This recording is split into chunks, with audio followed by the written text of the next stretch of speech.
Hello and welcome to our special coverage on the 2023 general elections right here on the combined service of ASO Radio and ASO Television, Abuja. It's Decision 2023.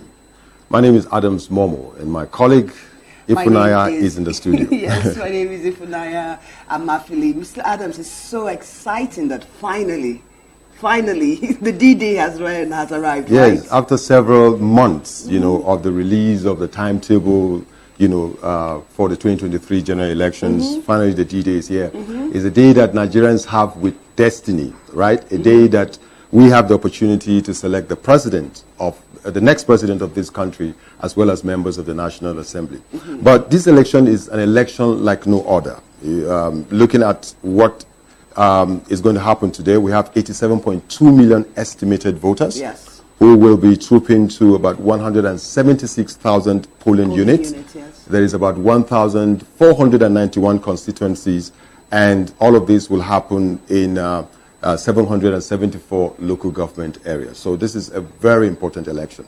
And don't also forget that this election promises the use of top-notch technology. We're talking about the BVAS, we're talking about the IREF.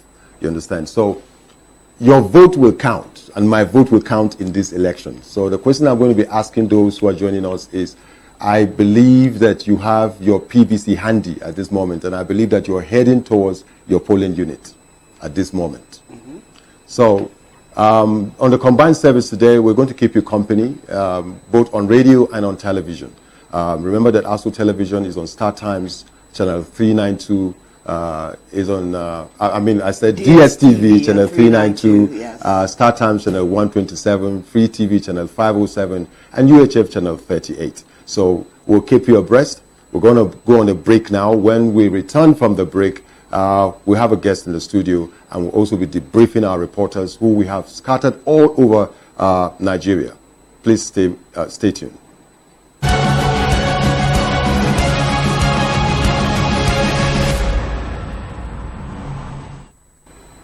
Welcome back, and then thanks for staying with us. And now the program starts in earnest. Decision 2023. We have a guest in the studio, Comrade Nuruddin Yusuf. He's an analyst from the University of Abuja. He'll be discussing with us about what's going on, how the process gets into the studio, what the voter turnout looks like in his own axis. We'll also be joining various correspondents across the state to find out what's happening in their various polling units, what's happening. 20 more minutes to accreditation to actually start. Comrade Nuruddin, many thanks for being with us. Thank you very much. Good morning, Nigerians. Okay, great. So, Mr. Adams, do we patch into Mr. Thompson? Yes, I think we need to get the situation report. On a day like this, what is extremely important is to get to know what's happening on the field. So we're going to get Topsy Gimba. Topsy Gimba is our political correspondent, and he's at the International Conference Center right now. We need to get a feel of what's happening at the International Conference Center. So I believe Topsy is on standby. Mr. Topsy, can you hear us? Good morning. Topsy, good morning. Can you hear us? Okay, cool. Okay, so while we're still trying to establish that connection, Comrade was telling us earlier on about, his experience this morning while trying to get to the studio. Thank you so much. Good morning, Nigerians. Today is the day of decision for Nigerians to elect their leaders. And just as I was saying on my way to the studio, I've seen people already trooping out to their various polling units to exercise their franchise. Okay. And this is a very positive thing for the country, and we're glad to be here, and I hope the turnout will, we're going to have a good election. All right, and one of the things that, before now, one of the things that we've also thought that has also trend is the issue of security. So what's your assessment of the security situation? Yeah, I think the security agencies are putting their best. We've seen the IGP calling about the number of men that will be deployed, over 425,000, and also the military formations too are on ground to give them necessary support. The National Civil Defense too. Yes. They've already deployed men all across the country, and all security agencies. I think there is a network of cooperation within these agencies. So I have very much confidence that the security is not going to be an issue. So Nigerians should please come out and vote. Okay, I think we have our correspondent back on. Mr. Topsy, can you hear us? Yeah, I can hear you friendly anyway. Topsy Gimba, can you hear us? Yeah, I can hear you. Can you hear me too? Can you hear me? We can I hear can you, see Mr. you. Topsy. So I while can see you, the but I technical can't- crew is sorting that out, we'll continue with the discussions in the studio. So once we I can can- hear Mr. Topsy, please let us know. What do you think the voters' turnout might be this year? I know, like Adams has explained, there's some security issues around different pockets in the states. You know, states meaning Nigeria as its own. Do you think there'll be voter apathy, or do you think more people will come out to actually participate in the elections? I don't think really there's going to be voters' apathy. I expect a larger turnout compared to what we have before. Okay. You know, even though security is a challenge, but if you look at the trend in the past few days, our security agencies have stepped up their activities and they've tried to control and give Nigerian citizens the right sense of security. So I think the turnout today is going to be very, very impressive. I expect a larger turnout compared to what we have in the previous election. You know, actually we've had this trend of low turnouts in previous election. I think 2019 just about 35% of the total registered voters. But I think today I'm seeing something much more greater than that. Compared, if you look at the background of the last few of elections that we had in Osun and that of Anambra. So I think the turnout is going to be very impressive today. And I will encourage Nigerians to turn out. It's their election. We need to choose our leaders. Yes. You know, while we're still trying to establish connection with our correspondents, one of the difficulties we've always had in an election year is the issue of logistics. And I wish, you know, we could begin to take, you know, those field reports. But from your assessment, what do you think about the logistics put in place this year? No, I think the logistic preparations has been very excellent. We've listened to Professor Mahmoud Yakub, the INEC chairman. The preparation has made with respect to logistics. I think they've partnered with road transport unions all over the country to help them move logistics. And I think also the military too are helping in some areas, maybe difficult to reach areas. So I think there has been serious large improvement with respect to logistics compared to what we had in previous elections. So I don't see logistics being a challenge, most especially with the security agency also trying to make sure they provide adequate security. So logistics won't be a challenge, I think, in my opinion, from the preparations I've seen so far. I think something excellent has been done, and we need to commend the electoral body for that. So logistics, I think, will be better this time around. This is the first time we're using the beavers for national elections. I know we've had pockets of sampling the beavers, Anambra, Ekiti, Osun, you know, but this is the first time that Nigeria is using beavers for the whole general election. What do you think the success rate would be, especially now that we have such a large number for INEC to deal with and then ensure network issues are okay, you know, and everything that has to do with the beavers? Yes, from the demonstration of the beavers and the last time they did a mock assessment or test of the beaver, that's about 2 or 3 weeks ago in about over 400 polling units across the country. I think the report is very commendable. The beavers can accredit somebody within 10 seconds. So we shouldn't have any challenge with it. And I'm sure the people that will use those machines are adequately trained. They are our core members all across the country, deployed and trained to use the beavers. So I'm sure it's going to be an improvement over what we had in the past. So I don't see any challenge with the beavers. And it's a more modern technology, more improved. So I think it will actually complement and give us a better election rather than being an hindrance. Let's talk about the big one, the issue of vote buying. You understand? That's a big one. That's the big one. That's a big one. That is what can make or mar the election, actually. Yeah. You know, and looking at the effort put in place by the present administration to ensure that, you know, Nigerians' votes count, you know, this time around. What advice do you have to the voters out there? In 2019, we put out a massive campaign to ensure that there is no vote buying, and we were not, as the media, we were not, you know, satisfied with what we found on the field, and we're hoping that this time around they will yield to all of the campaign and all of the message we put out there. But what advice do you have for those people who might want to be, you know, might be tempted? Well, from the information we are getting from the feed, of course, the anti-graft agencies have stepped up their game. They've deployed their operatives all across the country. That is on the government side. The President Muhammadu Buhari, has also come out to encourage Nigerians to vote according to their conscience, and also politicians. I know politicians always want to have their way, at times to cut corners. But I think the onus now is also we Nigerians who have a civic responsibility. And our responsibility is to participate in electing who lead us based on our conscience. They've campaigned since September 28th. We've listened to them, we've seen them, they've talked to us. I think it's now time for us to come out and play our own part.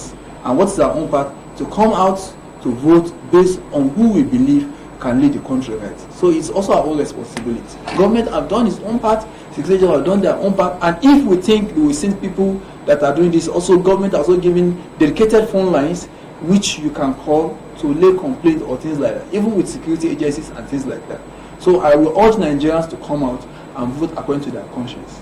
It's a responsibility that we owe this country. Yeah, but talking about the conscience, we all are aware that for the past 3 weeks in Nigeria there has been a cash crunch.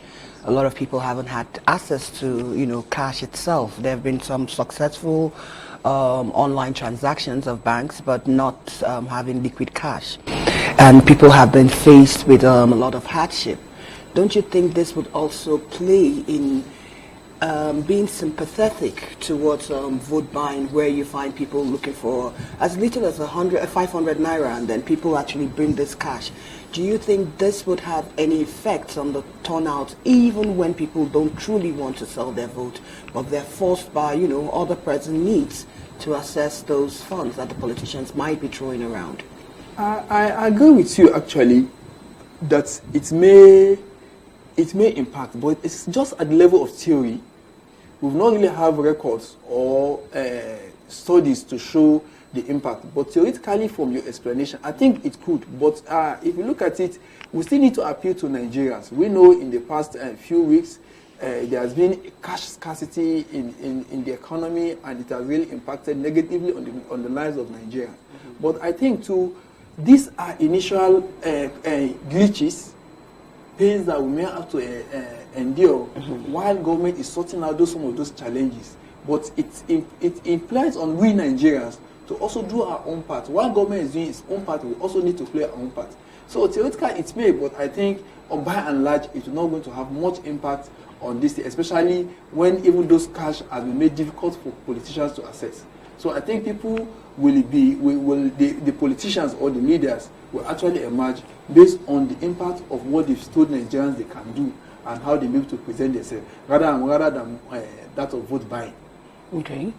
Do we have Mr. Topsy back on? Okay, great. Topsy is back on from International Conference Center. Topsy, good morning. Can you hear us? Yeah, good morning, Zapunaya. Great. So what's the situation report over there? Yeah, of course, right now we are at the International Conference Center, where the collation of results will be trickling in by the time voters have voted across the country. Right now, the security is very tight.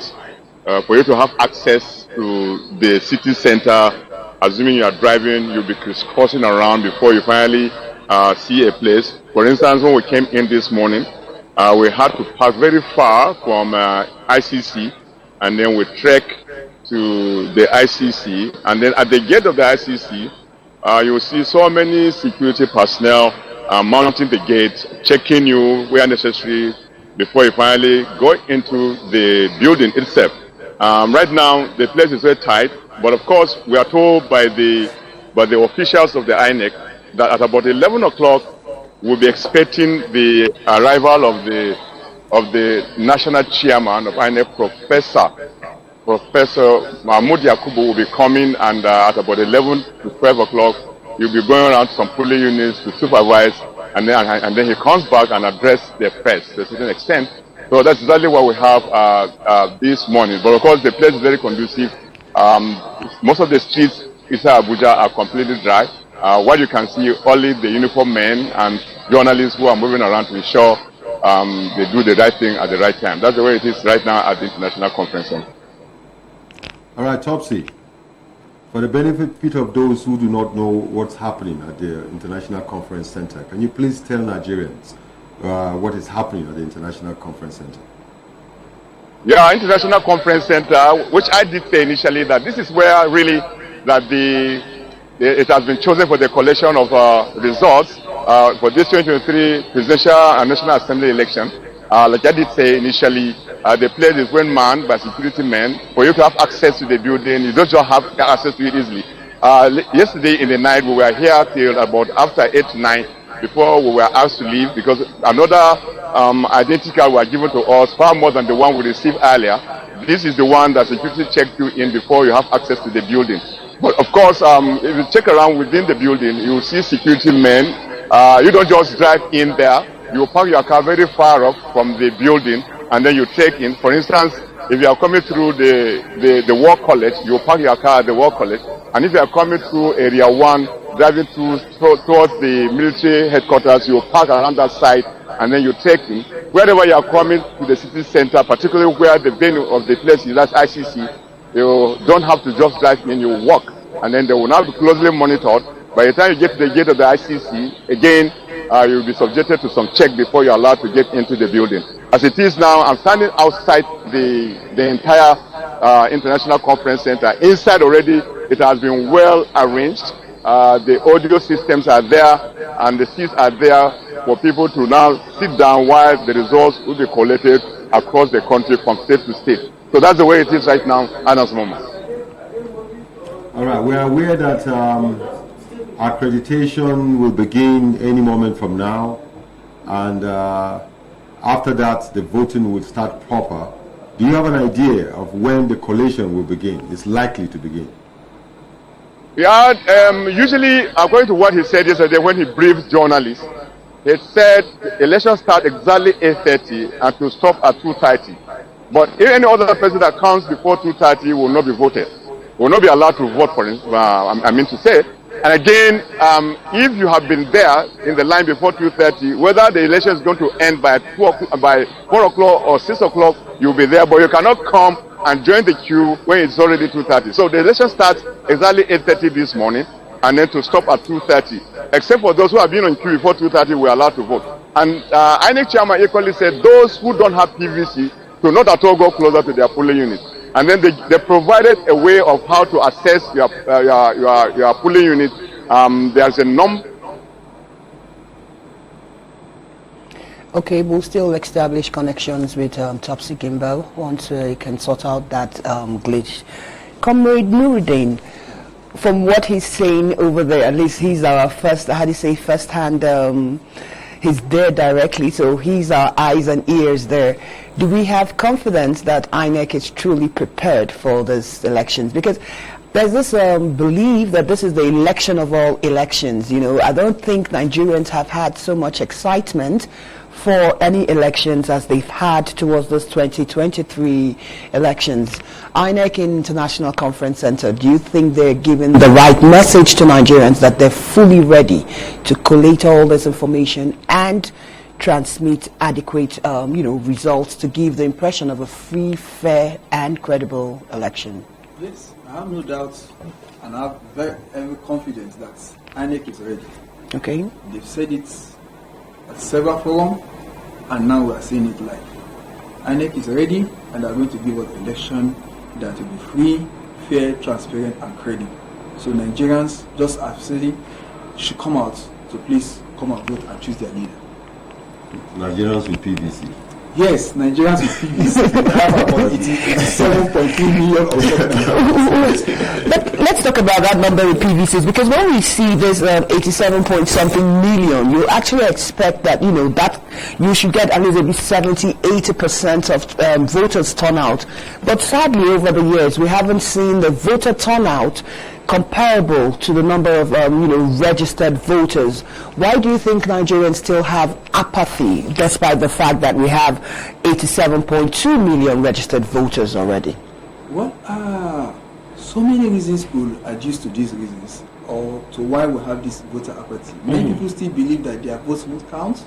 Many people say, even if I do, they've already chosen who they want to be. But I think that trend is changing now. We've seen in the past elections where some states are won by the opposition. We've also seen some states where little-known parties come and win elections based on the popularity of their candidates. And of course, security is also another major issue that is causing voter apathy. But I think with improvement we've had in the past few days or the past few weeks, I think that will also encourage, even though we still have pockets of challenges around certain regions or certain parts of the country. But I think this will not largely rub off negatively on the turnout of voters. In 2019, I think we had just about 35, while 2015 was actually less. Was 2007 where we had about 56%, then it dipped in 2011 to be about 54%, and lower and far lower. But I think we should be able to make above 50% in this election. Of course, because if you look at even the demographics of the registered voters, about 11 million are new entrants will be voting for the first time. And of course, close to 40%, 39.5% of these people are actually youths. Yes. And with what's in the party, the youth, just as the chairman of INEC said, he said this is the election of the youth. So we expect to get larger turnouts. I think I will maybe predict maybe 50% or more. And that's a good one. Well, that would be good if we can get that kind of number. Mr. Adams, what do you think? Yeah, but initially we had 93.5 million that were, projected to participate. But in the last 1 week, that figure came down to 87.3 million. We're hoping that this 87.3 million will troop out today, you understand, to cast their ballot. In all of it, just like you said, I believe that we've seen a progression. We've seen a progression, even though it's too early in the day. So we're going to go on a break, and then we're hoping that we'll be able to, when we return, get to know what's happening in other parts of Abuja, as we take reports from our various field correspondents.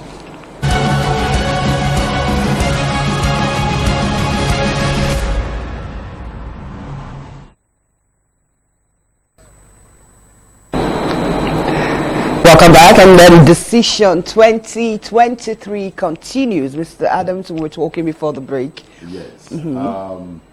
Well, we have Samuel Adeleke out there. I think Samuel Adeleke is ready right now to give us his report. Okay. While we wait for Samuel Adeleke to tell us what's happening. By the way, we have reporters, in all of the 6 area councils of the Federal Capital Territory.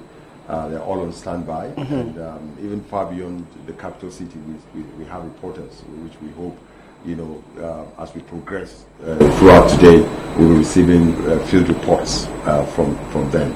Adeleke is in Abuja, and we're expecting Gwagwalada to be ready, as well as all of the axes, Kwali, Abaji, Kuje, yes, Kuje as well, to feed us in with what's happening. But as we wait for all of that reports to come in, we've seen generally that from logistics to security and everything, INEC has prepared adequately. What could possibly limit the performance that we expect in the elections today? Well, from my own observation, I think, just as Topsy Gimba told us earlier in his reportage, that the INEC chairman will be around by 11, then we'll go around polling units. Of course, they'll also be getting feedback from the field.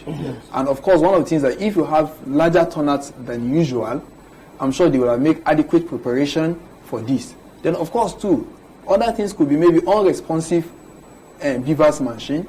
I'm sure they should have technicians on ground that will quickly respond to the situation, either to replace such machines or to get them back on ground. And I think generally too, from maybe previous experience too, and reports from other NGOs and CSOs, INEC has also made efforts to break down the polling units into smaller, so that you can have more people getting to vote. So larger polling units, that have over 1,000, have been broken down into smaller units where people can vote without much logistic delay.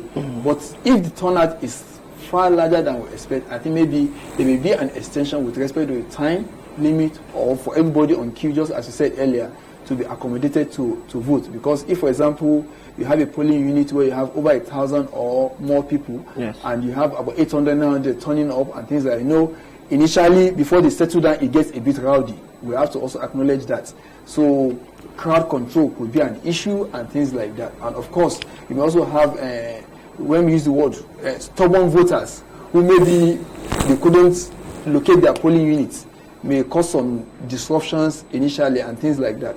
So I think accommodations should be made, allowance should be made for such areas so that people can vote no matter how long it takes into the day. Okay.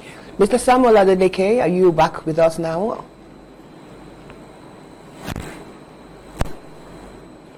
Good morning, Samuel. So where are you reporting from and how is it going on over there?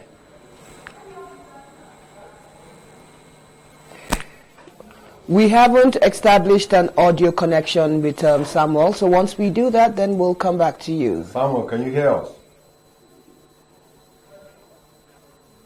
Okay, good. Okay, good. So once we establish that, then we'll come back to Mr. Samuel.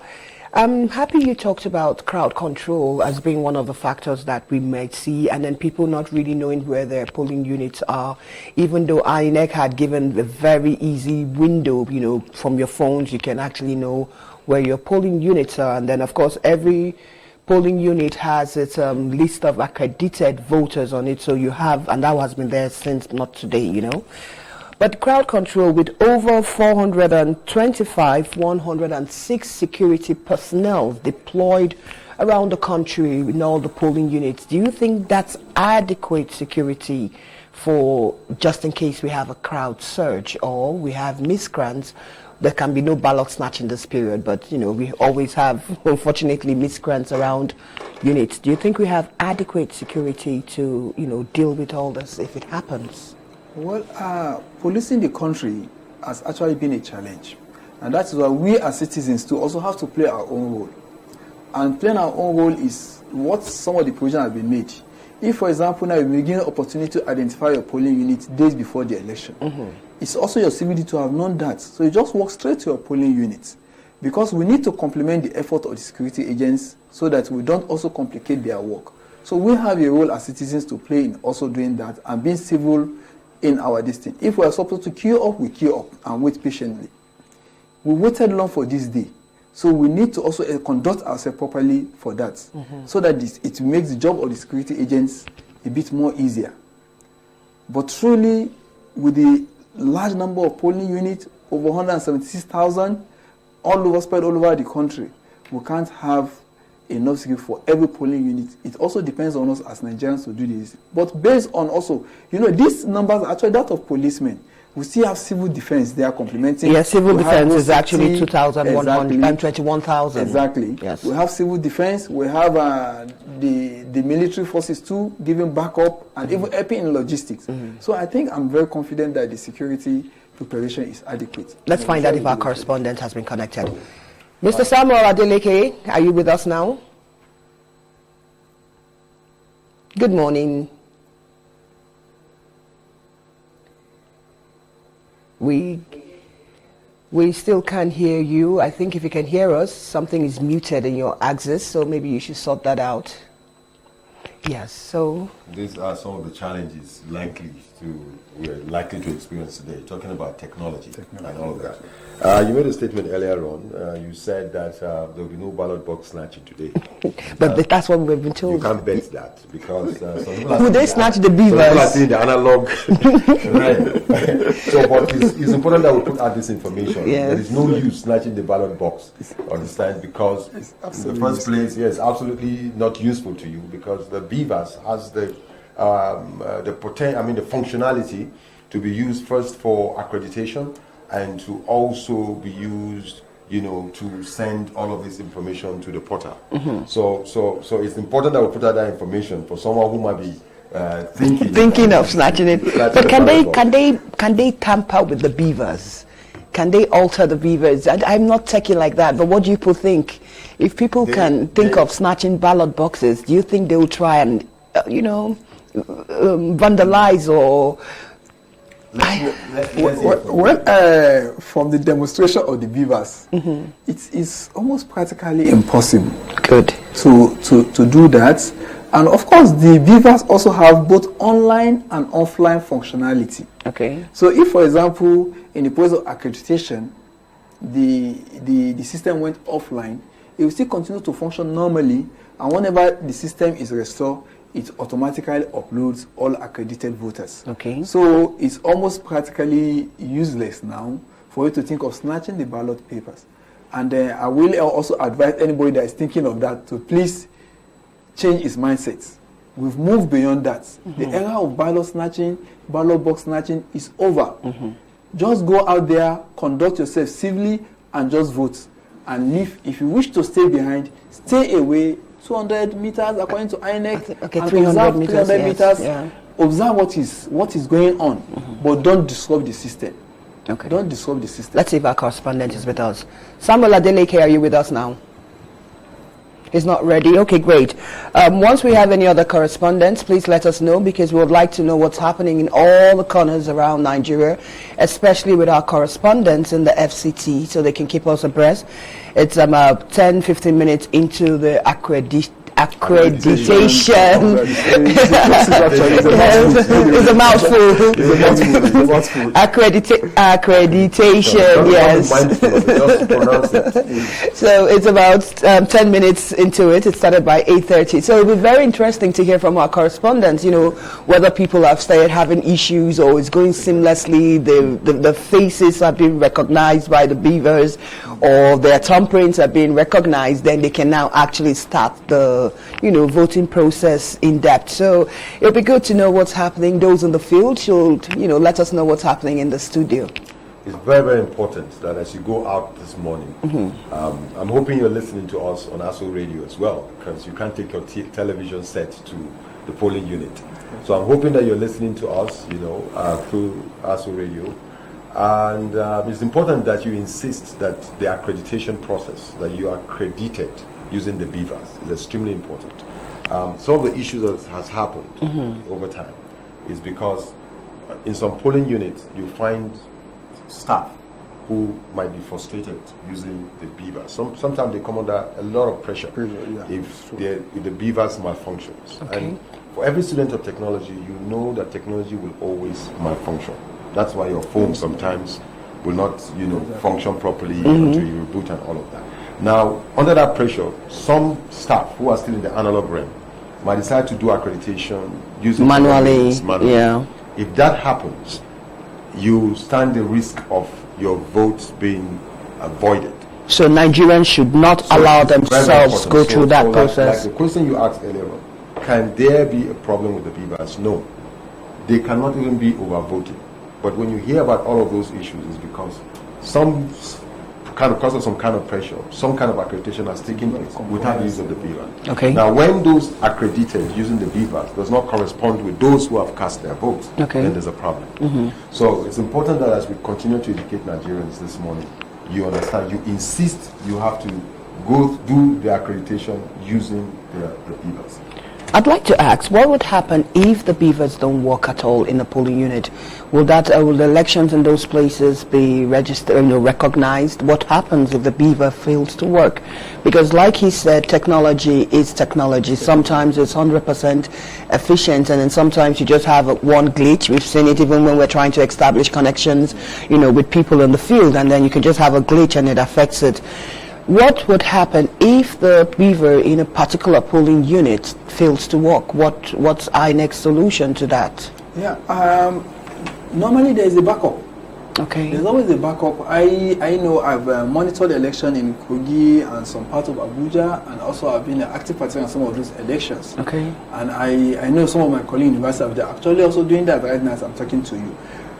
Normally, if you have a malfunctioning or improper configured beavers machine, there is a backup. In fact, I think to each sub-unit, some of these machines are already deployed, waiting for them to be called up at any minute in this thing. And I think the time is just less than an hour. So if, for example, now you have let's say, okay, ASO, where we are now, ASO TV, exactly, yes. there is a catchment area where there are backup beavers that is there available. Okay. So if there's any glitch in any polling unit, the polling officer will just call a particular dedicated number which has been given to all of them in training. That, oh, these are the issues I have with my machine. So imagine maybe the machine have started accrediting voters, and maybe has only say 50, while those do. You now ask what happened to those 50 that okay, when the machine is replaced. There is a way in which they transfer all those accredited voters to the new machine, and of course, those ones will have on the 40 machine it will have been uploaded. So it will just like be a continuation of what has been done previously. So there's adequate backup because of course, just as Riley said, this is technology. We may have challenges. It could just go bad anywhere. So those backups, and in some cases, there are experts who can actually fix those things on hand. So we shouldn't have any or entertain any fear with respect to the beavers. All right, it's Decision 2023 right here on the combined service of ASO Radio and ASO Television. All right, you can hear us on 93.5 FM Abuja, which is ASO Radio, and all of the other platforms that we have ASO Television, DSTV channel 392, Star Time channel 127, Free TV channel 507, UHF channel 38, and even on the Arab Sats, ASO Television is right there. We're going to go on a break. When we return, Decision 2023 continues.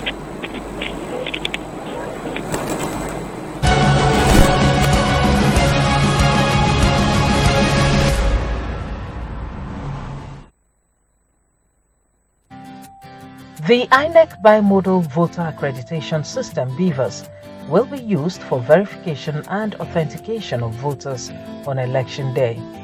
On arrival at the polling unit on election day, an eligible voter will present his or her permanent voter card, PVC, to the INEC official for identification. The INEC official shall collect the permanent voter card from the eligible voter and proceed to identify the voter by entering the voter information on the PVC into the election dashboard on the BVAS equipment to activate the process of verification.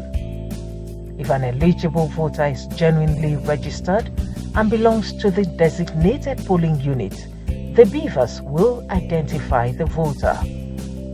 The poll official will proceed with verification and authentication by tapping on the found Verify fingerprint icon to activate the fingerprint scanner and request the voter to place his or her finger on the fingerprint scanner to verify and authenticate the voter. If the fingerprint scan is successful, the BVAS will display it. If the fingerprint scan fails, the BVAS will display, and the poll officer will proceed to tap on the Verify photo icon to activate the photo camera to continue with facial authentication and request to capture the voter's facial photograph. If authentication is successful, the BVAS will display. If authentication is not successful, the BVAS will display. Upon successful verification and authentication using the BVAS, the eligible voter will be allowed to proceed and cast his or her vote.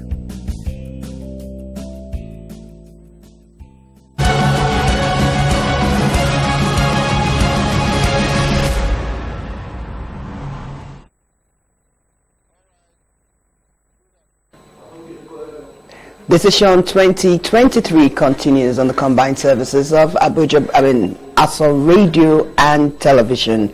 That's Abuja Broadcasting Corporation. And then we have a correspondent, Samuel Adeleke. Have you been patched in? Can we get your report? Yeah, good morning. Good morning, Mr. Samuel. Can you hear us?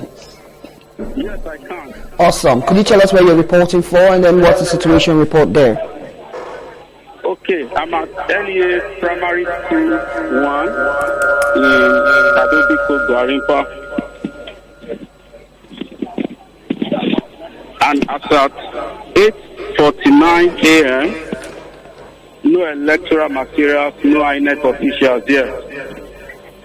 but there's a huge number of electorates here waiting to cast their vote. So many of them have been here since 6:45. They are so organized. There's a huge number here actually. Visuals are going to come very shortly. So that is the situation report currently. Okay, Samuel, are the beavers working? Is it seamless? Hasn't started. The materials have not arrived? No electoral materials, yes. So none has arrived in your location. Did he tell us where he's reporting No. from? Yes, Did you it's get it? from Gwarinpa LEA Primary School. Samuel. Officers are here. Who? We have the voters, we have security men are here, we have election observers are here. And of course, I'm also here, the media. Can you tell us about the security situation there? Yes, the number of policemen here, they came around 7:30 a.m. And for now, they are sitting down actually because there's nothing much to do. The voters are also hanging around the voting center here, just waiting patiently for INEC officials to arrive with the materials. But I can confirm to you that there's a huge turnout of voters. So there's a lot of belief in the voting in Nigeria's electoral system. And I think that should push out a lot of people to come. Because I was there for the FCT election, and the turnout wasn't up to 50% of what I'm seeing here currently. Wow.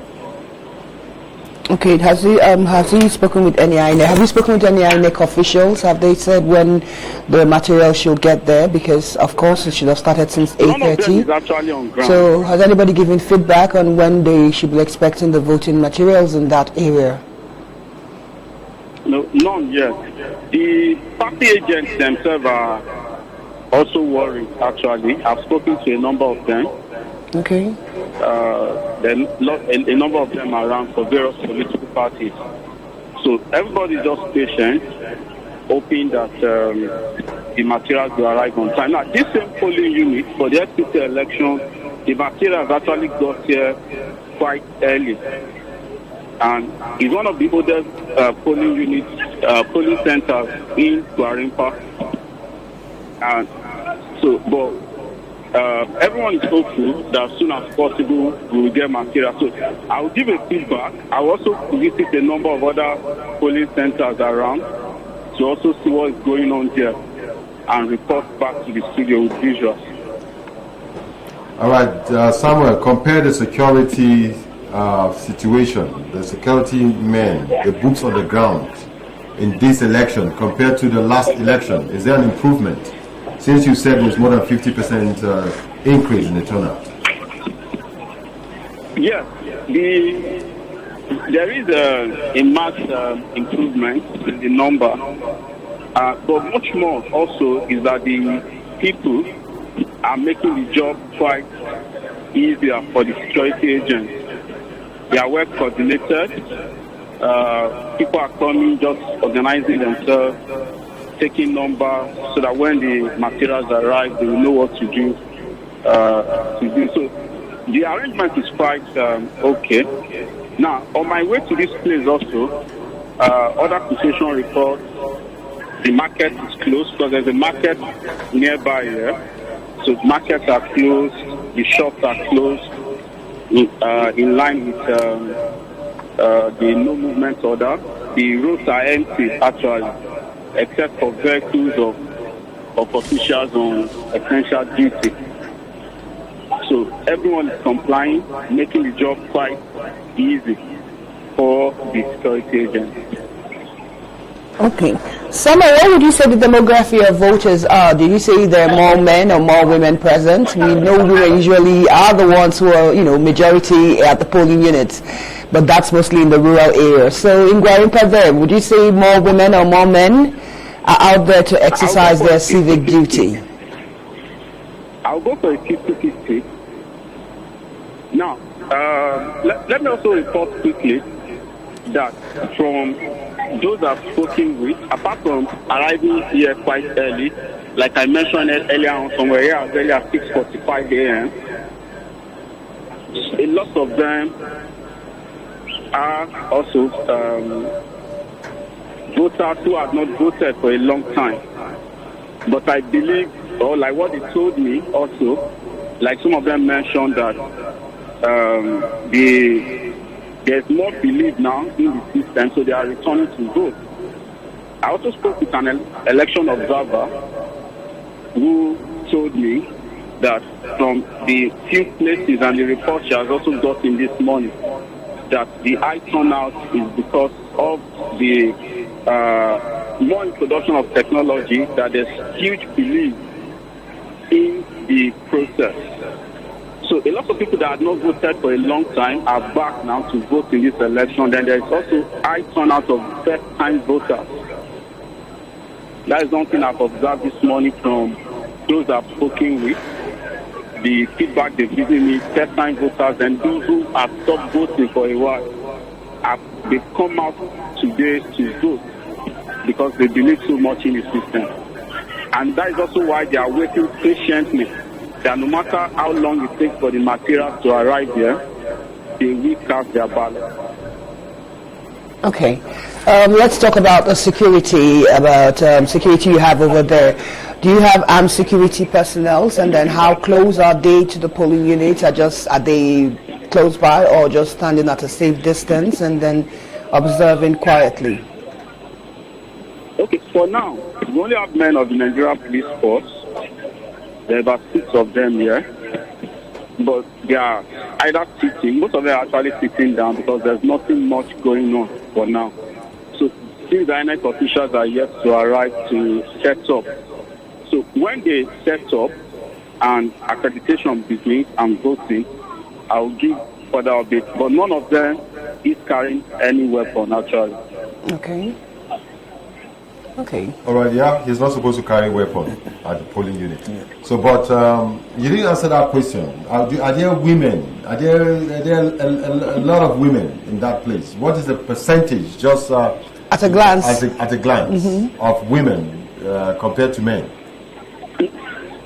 There is actually quite a high turnout of women, but for now, I would put it at 50-50%. Okay. Now, when I came for the FCT election here, there were more men than women. That one was, I can say 70% men, 30% women. But for this, I'm seeing almost an equal number. There's a lot of women here, actually. I'm going to send a visual shortly. And also when accreditation starts and voting starts, and you'll be able to see. So that high turnout of women who are also sitting patiently waiting for the process to begin. And even at 6:45, when I came here, I met quite a high number of women, and they were also part of those organizing the voters to take numbers, to make it quite easy for the INEC officials when they do arrive. Okay. All right, before you run off, Samuel, can you, in a nutshell, tell us if the INEC officials are, at the polling unit right now? No, they are not. This is 8:58 a.m. LEA Primary School 1, Kadobiko, Gwarinpa. No INEC officials, no voting materials. Thank you so much, Samuel. We'll be joining you later for more updates from Gwarinpa. Hopefully by the time you join us, we'll have the INEC officials and then the voting materials around, since the voter turnout on that axis is already very interesting. Do we have another correspondent on the line that we want to patch in? Okay, great. So once you establish the correspondents, do let us know, and then we can talk to them, and then they give us feedback about what's happening. So let's take a look at some of the issues raised by Samuel. This is Gwarinpa we're talking about. It's the most accessible part of Abuja. I can say that confidently because I've heard a lot of people talk about Gwarinpa. The fact that you can access it from just any other part of Abuja is, it's like a central area of a central area. And if at 8:58, yes, we don't know, maybe the materials are right now. The materials are not there. The INEC officials are not there. There's no arrival of materials to that place. What's your view? Well, thank you. I think, well, from your description, it may be a very accessible area, Gwarimpa, as you said, but of course, it may be that, my own assumption anyway, where they bring those materials, those INEC materials, they have a central collection, and I'm told for Gwarimpa, it falls under AMAC. Okay. So I wouldn't want to give any reason, because of course this is Abuja itself. We don't have any major concern. The streets are deserted and things like that. Yeah. But of course, something just crop up in the morning or things like, imagine, okay, maybe the vehicle designated to come for this thing suddenly develops a fault, or the driver doesn't turn up as agreed. Because I know that they are also partnering with RTEA, and that's Road Transport Employers Association of Nigeria, and some places it is a National Union of Road Transport Workers who are the ones that are providing those vehicles. Those are some of the things that are beyond the. No, but what Adam is saying, it's making a lot of sense, because Abuja is a central area, it's the federal capital territory of the nation, and then Gwarimpa is popular. It's not like you're talking of getting to Kuchinguru or Nyanya, far access like that. And then if by 8:40, 8:50, the polling materials, the voting materials are not yet there, then how do we expect that INEC has ensured that it gets to all the rural areas that are further than, Gwarimpa just around the corner? Another thing, again, you take into consideration is that what about those rural areas outside the federal capital, where we've had this preparation? So it will be worrisome to say, with a deadline of voting to end by 2:30, and you've already disenfranchised them with maybe 30 minutes of their time to even vote. Well, to me, it could also be that in their design of the logistics, they may be wanting to set out those that are going to further distances before coming to those that are coming to nearer distances. Because of course that also could be explainable for some of those reasons. That okay, maybe in sorting out, okay, let's give priority to those that are going to further off places, Abaji and things like that. That is, if they are distributed from a central location, which shouldn't be. I expect by now, those materials for Abaji should have been located somewhere in Abaji, either the INEC office in Abaji, and that of Gogwalada, and that of AMAC. But of course, some of these things, INEC may not make some of those fine details available to us. But of course, we expect in a place located in Gwarimpa, by now materials should have been at the polling unit. But of course, we just hope this is an exception to the rule rather than the rule. So for the INEC officials, for those listening to us, LEA Primary School Gwarimpa is at 8:59. Both the INEC staff as well as the INEC materials are yet to arrive at the polling units. And that is Gwarimpa we're talking about. We're hoping, like he said, that something out of the ordinary happened this morning concerning that particular LEA primary school. Because I remember during the area council polls, materials got there even before 8 a.m. Which is what it's supposed to be. Materials were then there they set up before 8 yes, then they start we knew the particular, polling units that we had issues, from experience. But certainly Gwarimpa wasn't one of those. But the good news is that there's more turnout. And someone said there's even like more than 50% of women. So I'm excited about that. So that is a good one. It's a good one, honestly. I personally, I'm actually excited. And from also what he said, there are people who have not voted, who have stayed long away from voting, and new voters. So these are the people that also contribute to the large voter turnout, because now there's more belief in the system. People have now more confidence with the deployment of the beavers. They are more confident that their vote will count. So people that have not voted in a long time in the past are now back to the fray. And this is good for us. This is good for us. Okay. We've been told we have another correspondent online. Zara Mantu. Is Zara with us? Zara, good morning. Can you hear us? Okay, yeah. Good. Where are you calling? Where are you reporting from? And then what's the situation report there? Okay, I'm reporting from Buari. I'm just beside the JAM office. Voting is yet to commence here, but people are here checking their names. I have a guest here, Mr. What's your name, sir? Okay. Mr. Oluoli, have you found your name? And tell us about the process. How easy was it to find? Could you adjust your camera a bit so we can see the face of your guests? Okay, can you? Okay, great, thank you. Right in the Buhari Jambe unit.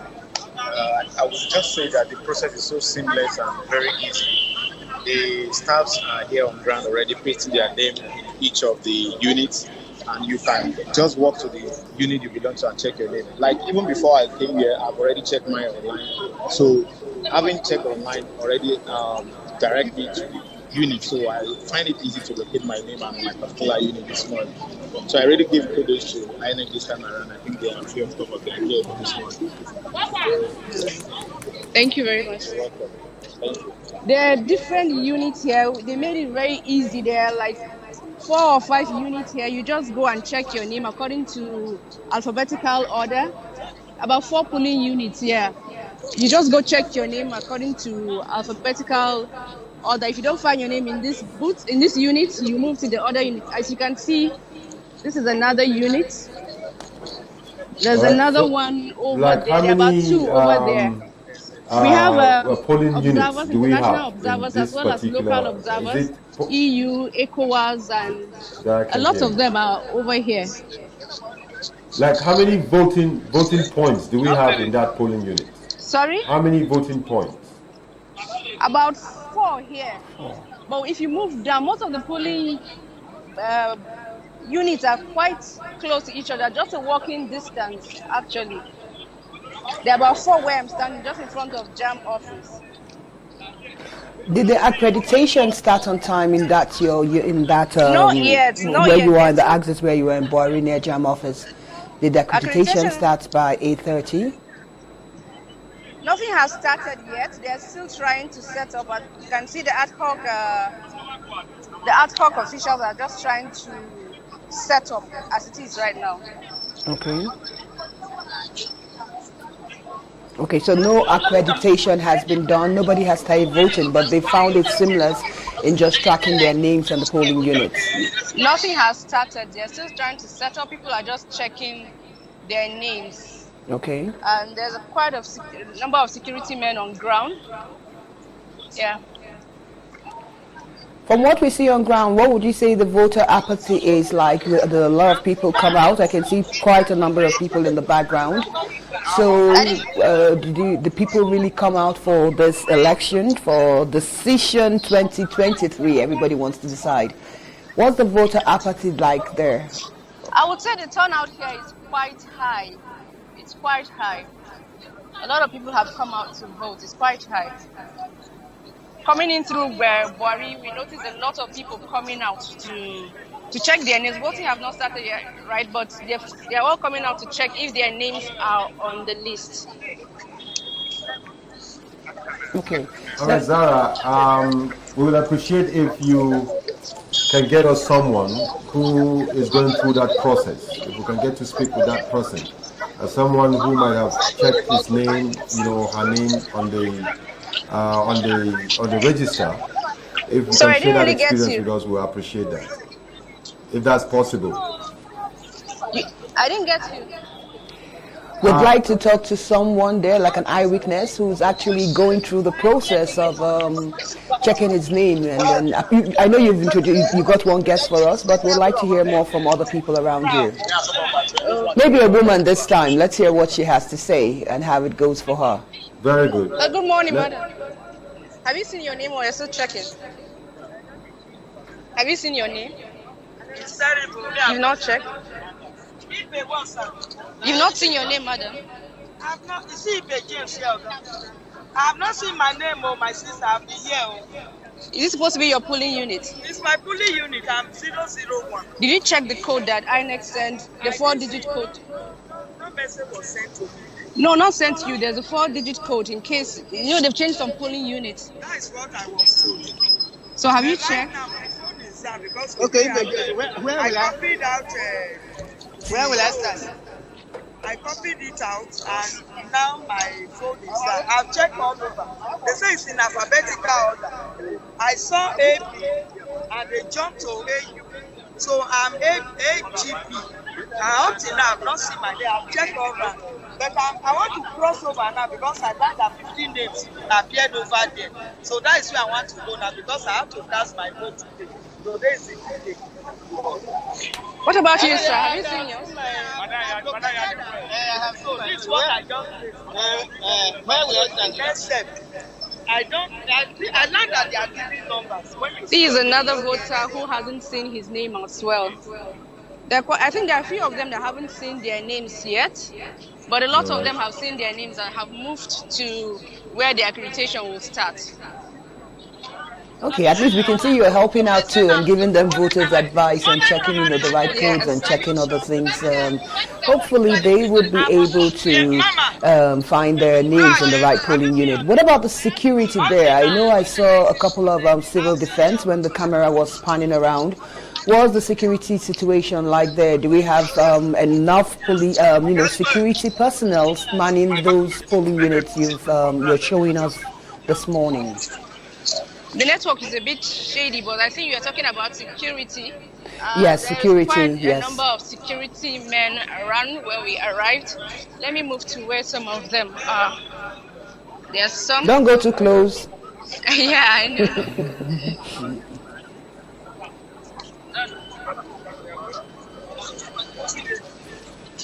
They're scattered all over the place, actually. Okay. That's the way it should be. The security is mixed up of NC, NSCDC, as well as policemen. Do we have armed security men in those polling areas, or it's just security men in uniforms? Sorry? Do we have armed security men around those areas, or just security men in uniforms? I don't know if we have plain policemen, but I know we have NS, Civil Defense, and Monitor. He doesn't want to talk to us. I think it's Federal Safety as well. No, I know they won't. I know they might not want to speak to you, to, except they've gotten clearance for that. So. All right, that's fine. Beautiful coverage there, Zara, I must say. Thank you so very much, and stay safe. Yeah, we'll do. Thank you so much. All right.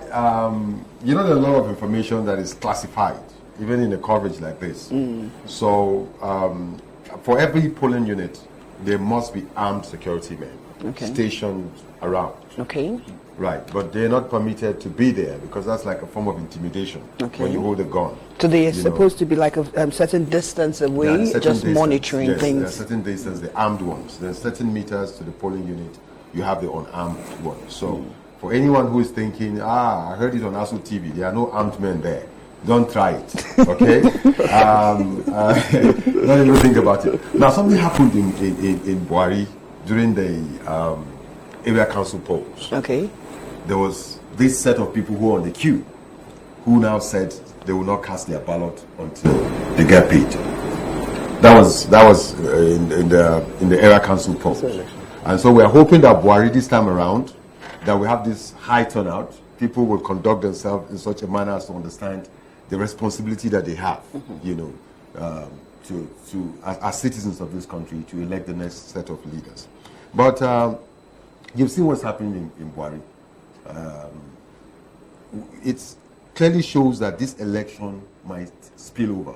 What I mean by beyond 230, right? Yes. Because if you're still setting up at this point, and people are still checking their names at this point, this is something that you must have checked your name even before the accreditation begins. So, and there are different polling booths in those places, and you need to know. Like that woman that is looking for her name. She's been going around. She needs to start crossing over, at this time, and then they are setting up. And it's already past 9. Well, I think INEC too, they are also reviewing the situations too. They have men on ground who are, this is actually a sharp contrast to what we had in LEA, Gwarimpa, and that's Buhari, farther off than Gwarimpa, but already the officials are already on ground and they are setting up, even though that is still not too good as outlined by INEC. But of course, they too are reviewing the situation. At least what we just want is that the last registered voter who present himself for voting should be allowed to vote. It should not be disenfranchised because of logistic issues, which is on the part of INEC and its officials. Yeah. So I think they will also review the situation, and as it demands, they made this thing. I know even the last election, certain areas, because they extended the voting time. And do you think Nigerians are not, I don't know whether it's a last-minute approach or a last-minute syndrome that we'd like to wait for. And then why I say it is because, in all fairness, this is one of the few times that INEC has tried to make election and the whole process easier for us as citizens. I am aware that INEC kept announcing that, you can go on their website, and then if you go on your website, you can get your polling unit, you can send your name or your surname, you can know your polling unit. If you either use your VIN, your voter's identification number, it will tell you exactly where your polling units are. So people don't really necessarily need to wait until today before they can. Even I'm sure while they're standing there, like that woman that has gone to 3 or 4, you get frustrated before, the whole process starts. So why aren't people using the ways that INEC has made it easier for them on their phones to know exactly where their polling units are? Yes, one of the reasons actually that has contributed to voters' apathy is also inadequate or improper civic education. Okay. Voters' education and things like that. INEC has made efforts to improve on that. But of course, Nigerians too. At times, access to some of even this information could be a challenge. And we have to put that into consideration. I personally, yesterday too, I was trying to just check on the INEC website, and for some couple of hours it is down. You cannot even access some of those information. And also use the short code they gave for 4832 or so. There's also where you can send to also find out your polling unit. Some of those services, maybe because of maybe the number of people that are checking, is very irresponsible. But Nigerians, trust Nigerians, always leave everything to the last minute. And of course, I expect that we also on our part as voters need to do better.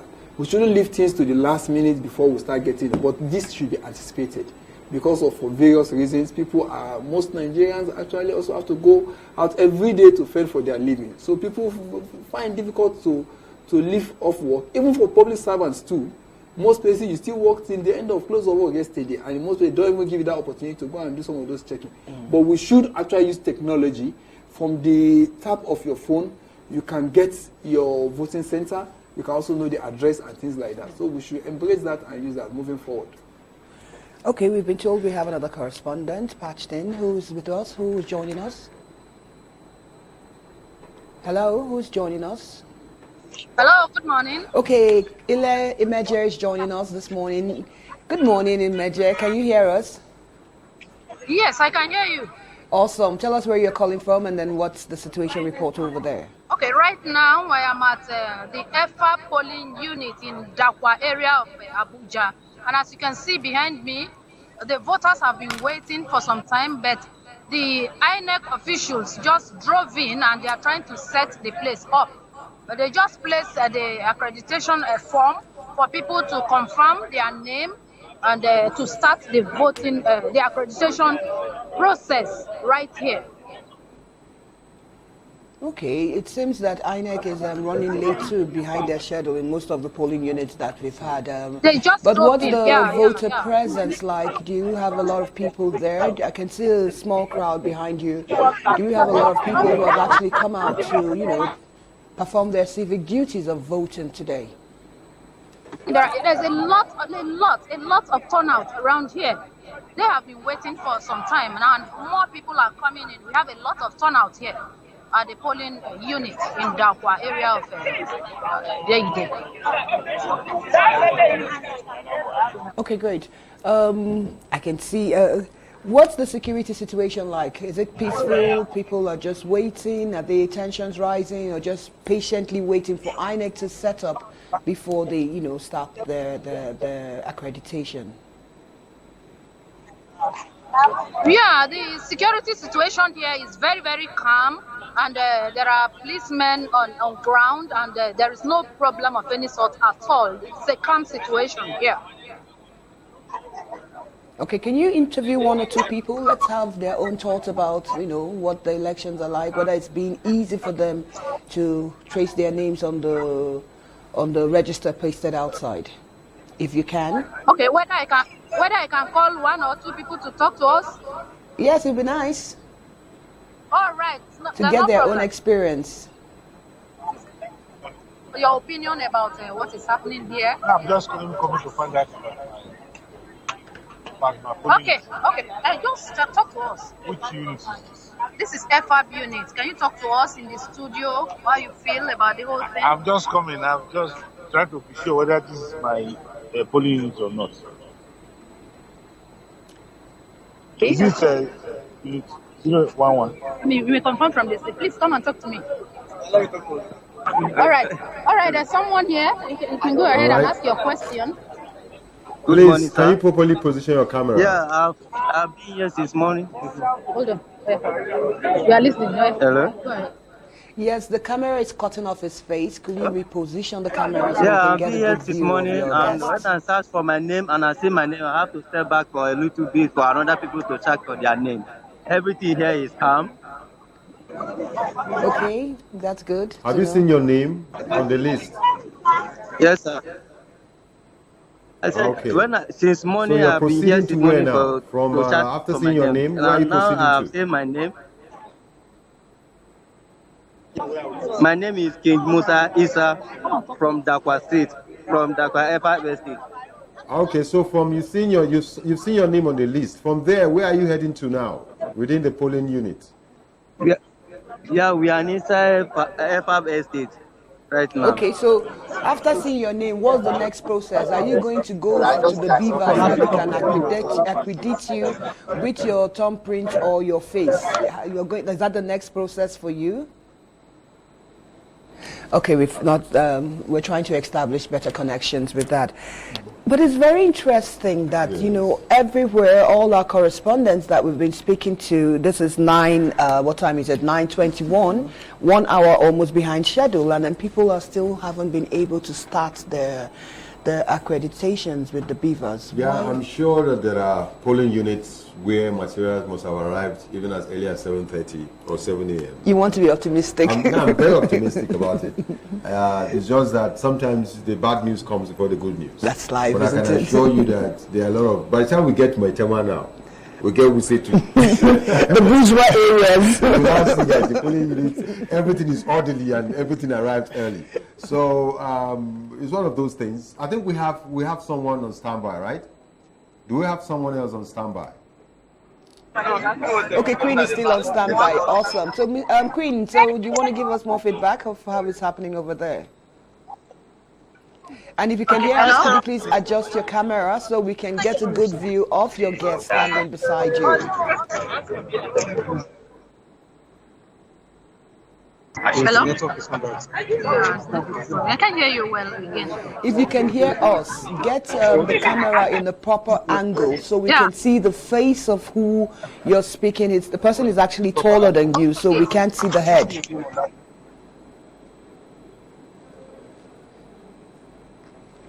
Okay. Can you see him now? Awesome. Good morning. All right. Can you hear us? Good morning. No, them just a friend. Yes, I can hear you. So how is it going on over there? What's happening? Have you found your name on the register? Yes, I have checked my name on the register and I found my name easily, and we are waiting for the next line of action as regards the accreditation. They are placed the names on the wall, and I think people are getting their names. And, those that are yet to get their names are moving to the next polling unit. So I think we are really set.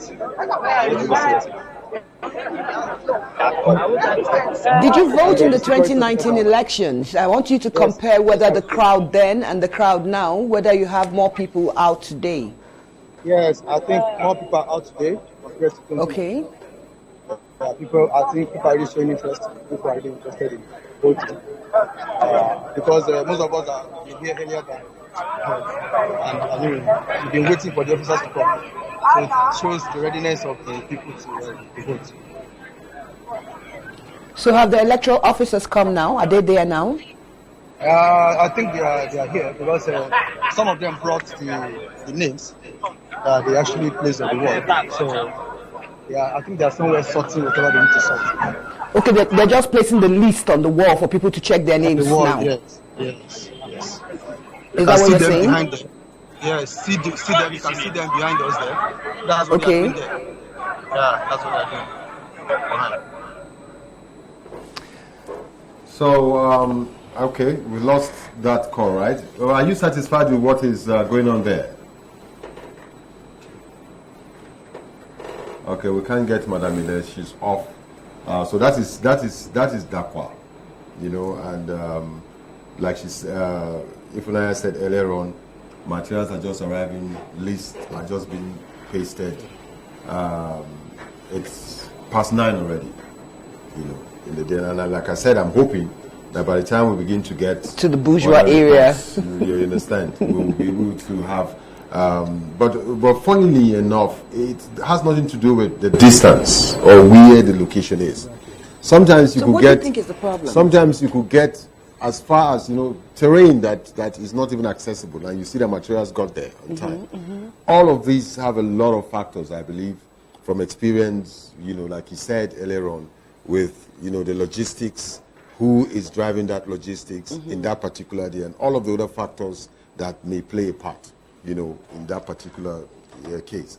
But from experience, we expect that each time there's a challenge, there's a plan B, and there's a plan C, and there's a plan D. That's what we expect. Just like you explained earlier on with the beavers. We know that there are several other beavers, apart from those configured for a particular polling unit. There are several other beavers that have been configured also as backup. In case there's a challenge, you bring them in. And so we also expect that if there's a plan A with transportation, there should be a plan B if that transportation fails.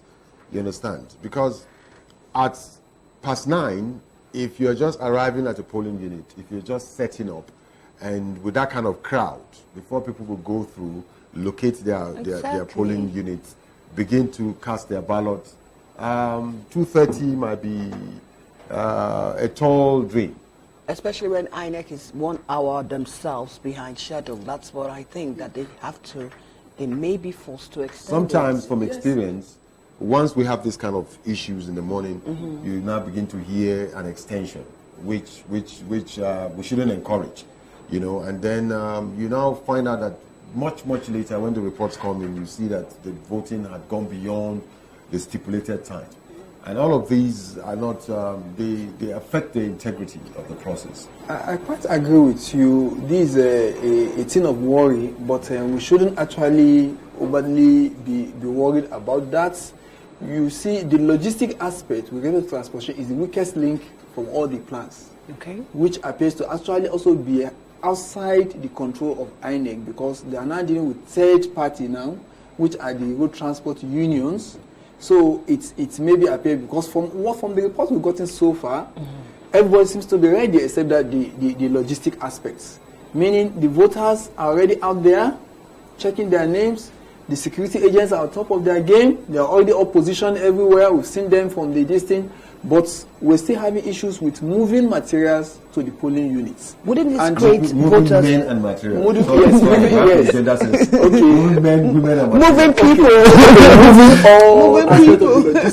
People, materials to the polling units. I quite agree with you. But just as you rightly observe, it doesn't even have to do with location. So we are seeing places that are far off, getting materials, where places that are near and are not yet. But wouldn't this create voter apathy? Because if I've been waiting there since 8 and I'm tired, well, we have to encourage Nigerians that they've waited all these years. We're going to come back to look at alternatives to these logistics. A lot of suggestions have come in over time, saying why don't, for example, someone suggested that why don't all of the government agencies bring in their vehicles in, and all of those other suggestions. But let's listen to Usman Katun. And Usman, good morning. It's good to see you. Good morning, Adams. Good to see you. Good to see you on the D-Day. Yes, a very big day for Nigeria. Yeah. All right, so where are you right now? I'm actually at the Tudunwada Secondary School here in Wuse Zone 4. Very good. You are the kind of person we've been looking for. So what's happening in Zone 4? I believe in Zone 4, well, let me not preempt what you're about to say. Give us an overview of what's happening in Zone 4. As early as 7:30, the INEC officials arrived at 3 polling units situated within this very environment, and I can tell you, and as I can report, of course, sorting for voters who have already registered to vote in these very locations commenced in earnest, and right now, as we speak, actually voting commenced in one of the 3 locations here, called PU1, PU2, and PU3. And of course, we also have here a delegation of the EU who are here to monitor proceedings. Before them, a delegation actually arrived here, making up of the MBA, that is Nigerian Bar Association, who also came here, and of course they had their views on what they have been able to observe, and from what I can also corroborate with what they have seen and said, everything is going on here peacefully, security arrangements top-notch, and everyone is just going about doing what they are asked to do in accordance with the provisions of the regulations that guides today. So as accreditation started? I said we've actually gone beyond accreditation at this moment. Voting has actually commenced in one of the polling units. But like I told you, there are 3 polling units in this very location, and at this moment, voting has already commenced in one of them. And from what I'm seeing behind me, I can also say that the second one, which is the polling unit 2 in Tudunwada, voting will start any moment. So since you are at a model polling unit, I will ask you for these 2 demographics. Number 1, women. And number 2, persons with disability. Are they well taken care of? Well, for women, there are quite a lot of them here. I haven't cited any person living with disability here, but there is actually a provision for especially people who have visual impairment, because I had an interaction with one of the INEC officials, and he showed me actually a ballot paper braille, because they brought the number the number of people living with disability, especially visual impairment, that they are expecting in that particular polling unit. That is polling unit 3 in Tudunwada, and he showed me the number, and that's to tell you that they have been put into consideration and will of course be catered for. And from what I see here, like I said, I haven't seen any person living with disability, but from the conduct of the people on the queue that I've seen here, they wouldn't allow anybody with any form of disability to, stress that much, because, like I said, everything is just so smooth and going on cordially, very peacefully, as you would expect.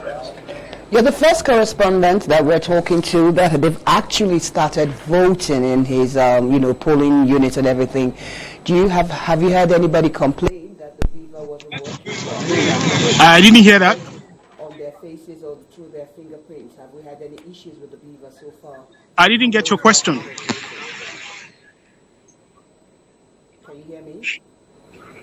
I don't think you can hear me. Can you hear me? I can hear you now. You're back. I can hear you now. Okay, I'm back now. Great. Awesome. I was saying you're one of the only people we've actually spoken to, and they've started actual voting in his polling units. Have you heard anybody complain that the beaver wasn't working, that it wasn't able to capture either their thumbprints or their facial recognition? I didn't get to do a picture of the person, but I spoke with the person immediately. In fact, it was actually a woman, a lady, who was the first vote on that polling unit 1, and she was just happy, but she said she wasn't ready to speak on camera, but she said she was happy and she has done her part, and she hopes that the best person wins, and she has headed home already. So yes, I can confirm that I had an interaction, and she was quite happy and excited about what she was able to do. Okay. Another thing that we would like to ask you is, has there been any form of vote buying or vote trading around there? Have you seen party agents or people like that, sneaking around trying to induce people's votes with money? Nothing of that nature has been cited here so far. Of course, like I told you, security operatives are within the premises, and they are also around the premises, patrolling around. If vote buying will happen, I haven't seen it in the open here. But of course, it also depends on what we define as vote buying. But if it's in the practical sense of people distributing money for people to go vote for certain candidates, I haven't seen any sign of that happening anywhere around this particular place. So let's look at some of the INEC guidelines. For example, no use of phone in the polling booths. Or is it, in the polling booths. Is that enforced?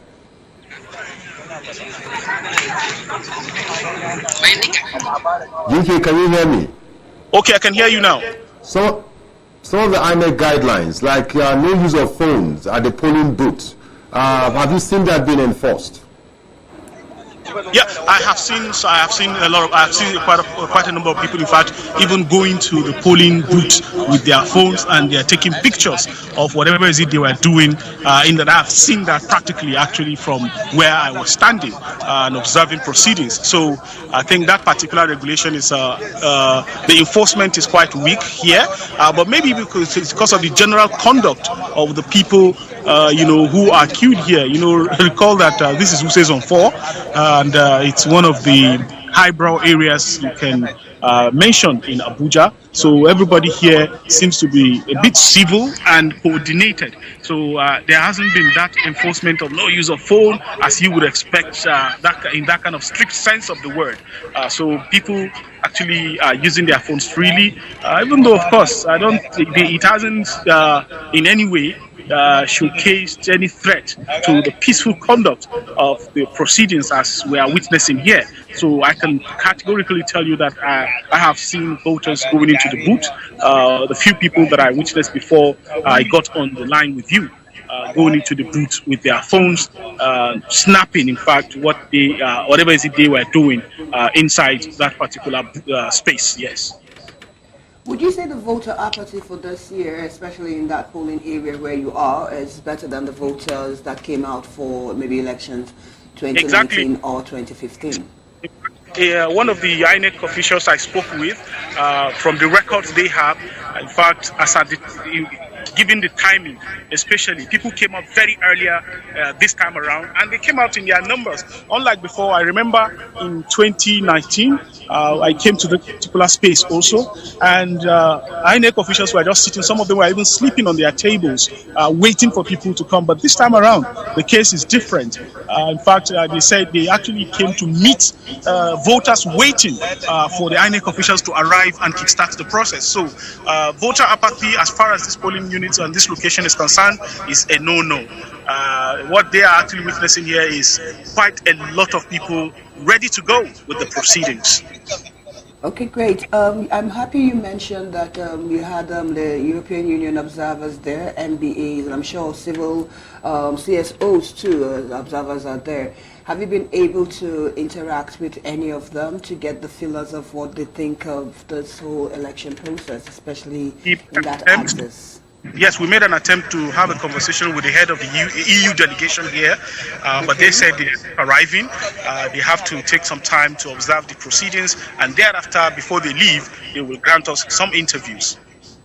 Okay, that's good. That's good. All right, thank you, UK. Stay safe. At least you're not in Zamfara this year. Yes, we're here. Thank you very much. We'll be joining you shortly for more details as the election progresses in that axis. I dare. One of the elections, you went to Zamfara, to call for us. In any case, you heard what I said. I dare say you were right. Yes, because you understand the polling units. We know those particular polling units, and it's something that I would like INEC, over time to work on, because just from looking at the experience and the data, you always get to know those that are likely to have issues. Okay. Even the Gwarimpa we're talking about, within Gwarimpa, in the last election, we still had some polling unit issues, but we need to find a way. For example, these polling units we talk about now is a polling unit where you have the European Union, the Observer Mission, and all of those other people coming to, to observe elections in those places. So you don't expect anything to go wrong in such kind of polling Is that units. why you say that because we have all these observers there, that they're making sure everything is right? Apart from the fact that if you look at the quality of voters in those places, these are civil servants, educated, and all of that. You also expect that because of that, you find out, you realize that somehow things just work within those environments. There are places that have been planned very early in this city. Unlike other places where you're going to have voters, overpopulation of voters and all of that. But I can explain why that happens. But there are selected polling units that year in, year out, when we come to general elections, we find out that things go on smoothly in those areas. Right? And you can also see that when the observers are going around, they go around these particular polling units. You understand? So we expect that, we improve on some of these logistics, especially these transport logistics that you've spoken about. Yeah, I quite agree with you. Just from what you said and too from experience, we shouldn't prepare some polling units just for show dressing. That's the good Whatever word. goes right in one polling unit should go right in all the 176,000 polling units. That is what leads to more of the credibility of election. So we shouldn't just select some just for international observers or local observers to see, and based on those isolated areas, they pass comment or judgment on the quality of the election. INEC should do more. We are commending them for the job they've done, but still more needs to be done, especially in the areas of moving materials to and from polling units, so that it will also encourage voters turnout. Imagine you turning up 7 a.m., elections supposed to start by 8:39, and 10, you've not seen any INEC officials or material at that place. That also discourages people, because some people may actually even come out before having their breakfast. Of course, thinking and when they go back home, they may not return, because of course some of those even polling may be actually some distance away. We talk about scarcity and restriction on movement. Some of them may have come in early enough, either on foot or on bike, and you ask them to go back home and come back again. They may be discouraged. So I think INEC needs to improve on that. And of course, just as I said, because some of these moving these things depends on third party, which are the union leaders, transport unions. I think they may need to look at some of the arrangements they had with them and emphasize and insist on better quality next time. So it's starting with the quality of vehicle, the type of drivers and things like that. And that is where the road safety corps need also to come in, to help them assist INEC in making sure that quality vehicles, quality drivers, who will also respond as at when moving materials to and from this venue is very important. There's still room for improvements. I'm happy you said, I think the word you used was show dressing, and then we have all those observers. And I know that most times the observers are given armed personnel to ensure that they get to certain locations. But wouldn't it be more logical to say that you can get a free and fair report if nobody actually knew you were going somewhere to make an observation? It's just like, let me use a scenario in the house. Once dad is coming back, mom is coming back, everybody starts to arrange the house, because they know the parents are coming back. But when they're not coming back, people just be. So should our observers, whether it's NBA, the EU, or the CSOs, just go to random places and then take sample and then give an objective report, as opposed places where they're being expected and then everything is working in those places? Yeah, that gives a better impression and a better more objective assessment when you just go to places randomly. But of course, some of these foreign observers too also have their own operation guidelines. They have their standard operating procedures. And of course, even some of these countries have given their citizens travel advisories, where to go and where not to go. Are you getting my point? But by and large, I think it's our own election, it's the Nigerian elections, and we also owe ourselves as citizens and also agencies of government to deliver good and quality election, irrespective whether we have false observers or not. So this election should be about the quality of the election, not about the ratings of observers or any external organizations also. Okay, good. So I think it's all about us. All right, so we have Abdullah Mukhtar. He's calling from Gwagwalada and Kuala Axis. Mukhtar, can you hear us? Hello? Mukhtar, can you hear us? can hear you people. Good morning, Mr. Victor. So what's the situation report? Where exactly are you now? Are you in Gwagwalada? Are you in Kwali? Where exactly are you now? I'm in Kwali at the primary healthcare polling unit center. Okay, so how is it going there? Have they started voting? Well, the INEC officials were here on time. They came around 8:30 in the morning as scheduled, and immediately accreditation and voting commenced. So as I'm talking to you now, voting and accreditation is going on simultaneously. Okay, great. So what's the voter turnout? Do we have a lot of people out there? Are people excited about the vote process? The turnout is impressive. Unlike the speculation, maybe there will be a voter apathy. But from what I'm seeing here, the turnout is well, people turn out in their large numbers. Okay, that's interesting. And then, do we have any observers there? Do we have any EU observers or CSOs? Yes, there are other observers there monitoring the elections too, like we are? ECOWAS observers and independent observers are all here, and security agents are at hand also to ensure the security of lives of voters. Okay. Was it easy for people to track their names from the register there, for people to find their names before they actually started the their accreditation? Of the People's Democratic Party chairman of the FCT, Mr. Sunday Zaka. Sorry, we didn't hear what happened to Sunday Abubakar? As a result of an auto crash. Hello, Mokhtar. On his way to... Mokhtar. Yes. I hope you didn't call the name of any political party just now. Well, okay. Yeah. We cannot take... we can't hear him. Yes. So we cannot take any report that has to do with any political party at this moment, unfortunately. So tell us, amazingly, we are discovering that a place like Kwali had materials and men arrived early. So, but let's talk about the demographics of those who turn out. Can you say that we have a lot of women? Were women adequately represented in the number of voters who came out this morning? There is a lot of women here. Okay, that's good. If I'm not mistaken, they are almost outnumber the men. Okay. I'm smiling when I hear that. Okay, so and then looking at the people who turn out, will you say that just looking at them, can you say that there are a lot of young people compared to older people? Yeah, from what I'm seeing here, the aged are not much here. Okay. So you say more young people came out to vote this time around? Yes, there are young people.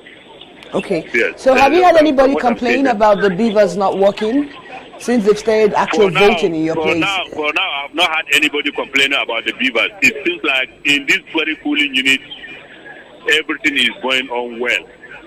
Okay, does it take them long to get accredited? How long do you think the process is before they actually vote? 5 minutes, 10 minutes? Can you hear me? We can hear you. We can hear you. Earlier this morning, I was in Dagiri Primary School in Gwagwalada. Okay. At about 9, the INEC officials were not there. None of the INEC officials were there while voters are waiting patiently to see the arrival. Okay, as of when you were there, the INEC officials hadn't arrived in that polling unit? Yes. As of the time I went there around to 9. Okay. Please, the name of the polling unit again? In Gwagwalada. Gwagwalada Dagiri Primary School. Okay. Okay, good. But you intend to go back there, right? But were there people out? Have people come out? Were they waiting? I'm going there now. I'm leaving the primary healthcare Kwali now to that place.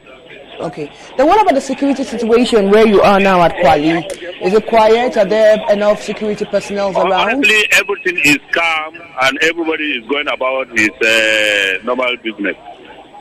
Okay, and then the last I would ask is, What about vote buying? Have we seen anything like that happening? Are people buying votes? Are they inducing people for the votes? Well, I have not heard about it, and even if there is, they do it in a hidden. Okay. Well, for now, I have not heard about it, and I didn't see anything or attempt of vote buying here. Okay, we seem to see a location. This is where you are right now, right? Come again. They're showing us some videos, some visuals. That's where you are right now, right? Yes, I have ordered some videos. Yes, that's beautiful. Everybody seems to be organized and then, joining the queue. Yeah, I did. All right, Mukhtar, before we let you go, you're on a major express that connects the north to the south. A very busy expressway, right? Yes. What is your Abuja assessment this morning? Are there still vehicles plying that route? Honestly, there is no traffic. As usual, as anybody who Abuja Lokoja Road, as busy as it is, you can put a mattress now and lie down on the road now. I don't think you should advise anybody to do that. Okay. All right. So thank you so much, Mukhtar. Please keep us abreast. There is total compliance of the restriction. All right, Mukhtar. Thank you so very much. Keep us abreast with the situation as you move back to Gwagwalada. This is very interesting that in Kwali they've already actually started voting, and then when we say in the Gwarimpa, our backdoor neighbors here haven't started. So what exactly causes this demography that places we feel are actually close, are not as close as like he said, and I just want to it has a lot to do with the logistics there, and anything can happen to any of the logistics. From experience covering this election, I have been privileged from 99 till date to be here in the studio and to get this feedback from reporters. And I tell you that it depends on who. It depends on several factors, including, like he said, the driver, the machine, and all of those. And when you hear INEC speak, INEC will even tell you that morning of when the movement is supposed to occur, the driver you spoke to last night might not turn out. His phones might go dead, and you can't connect with him. You don't know what's happening, and you have to begin to make alternative arrangements. So all of this happen. And if we talk about 700 and over 760 something local government area. 74 local government area. Yes, 774 local government area. And look at all of the polling 179,000 polling How many units. vehicles do you need to carry out logistics? At least 774. So you said no. You're talking about per local at least, which is a lot. Yes, that's not even possible. You have to talk about per polling units. Exactly. So you look at all of that. When you look at the number of polling units, then you expect that there will be pockets of problems, logistic failure and all of that. But in all, there's always a template that tells you that if you have this percentage, then it is not bad after all. That we can still proceed and have an election that is considered credible. You understand? But I believe, just like we've been having this discussion, that this election is going to be one of the best. And the reason is because of the deployment of technology.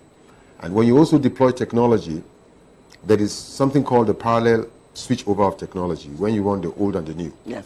And you realize that INEC has done that consistently. When the card reader came, they didn't just deploy the card reader. It went with the manual accreditation. It went for like 2 election cycles, and then they move over. So they're following every process, and I believe that now you will begin to hear less and less of the malfunction of the machine because people are beginning to have a hang on the technology. Unlike when it's just like you buy a new phone. I remember when the GSM came out, I used my phone for 4 months without knowing it has a text functionality.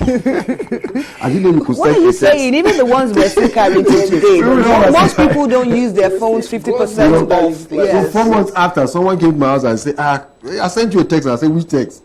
You opened my phone and showed you all the text messages that have been sent to me for 4 months. So this is what happens when you have a new technology. But now people are having a hang on it. So I'm confident that this technology has given value to our democracy. Yes. And that's why you see a lot of this voter turnout, people coming out to say, look, their votes will count. And it behoves on us as Nigerians to just support this process and make sure that it works. But that's what I find very interesting, that you said the confidence, the voter apathy, voter turnout, you understand? Everybody that we've spoken to, even places where they haven't even gotten their materials.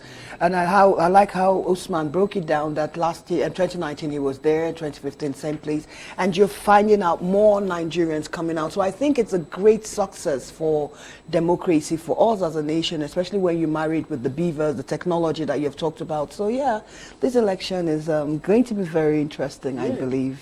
Yes, I agree with you, Funaya. This is great, and of course we have to, as Nigerians, or as a Nigerian, I'm excited about it, and I'm happy, and it makes me feel proud that, of course, we're organizing an election, and we are getting more Nigerians turning up, and also it's from the general perspective we've seen so far, it's been moving smoothly. Of course, maybe you may tend to stutter a bit at starting because of logistic challenges, but you can see now from the reports we're getting, things have started taking off, and I'm sure it's going to be a great day. And I encourage Nigerians to please come out, vote for a candidate of your choice, eschew all violence, no inducements, and I think all agencies too are on their job. Great.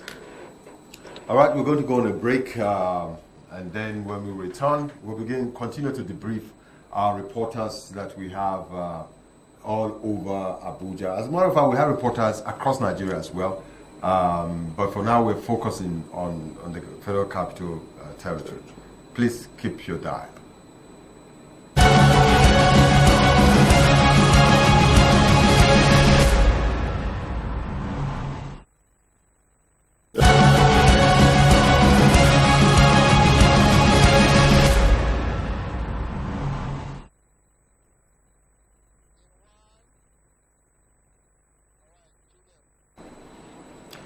Welcome back. If you just joined us, this is Decision 2023, right here on the combined service of ASO Radio and ASO Television. I'm Adams Momo, and my colleague Ifunaya is in the studio. The Nigerian decides, and excited to be part of the program, part of the decision making, and then reporting to you live and direct from the studio. My name is Ifunanya Amafili. And Comrade Nuruddin Yusuf from the University of Abuja is still very much in the studio. Thank you for your patience. Thank you so much. It's a civic responsibility. Okay, so we told you that we have reporters, and we're taking field reports from our various reporters out there in the field in the Federal Capital Territory. Interestingly, we've discovered that there are a lot of polling units where accreditation and voting has started already. Exactly. And has made a lot of progress. And whereas there are some other polling units as at 10 a.m. This morning, where activities are yet to commence. Let's see who is on the line. We're expecting Dikes. Dikes is in Abaji. Alex Dikes is in Abaji. Alex, are you ready? Have we established connections with Mr. Alex? He's around? Okay, good. So. Okay, Samuel Adeleke is back.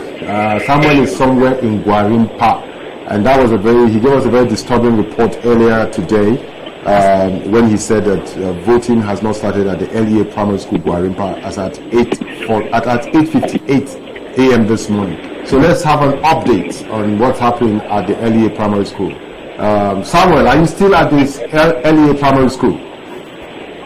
Yes, Adams, I'm still at the LEA Primary School in Kadubiko, Gwarimpa, Abuja. So, bring us up to speed as to what's happening there right now. Yeah, I can share good news with you now. Voting has commenced. Okay. Now, it's a big polling center here. We have 5 polling units combined in this place, and we understand that over 3,000 voters are expected to cast their ballot. So they've been divided into the 5 polling units. The electoral officers arrived at about 9:20 a.m.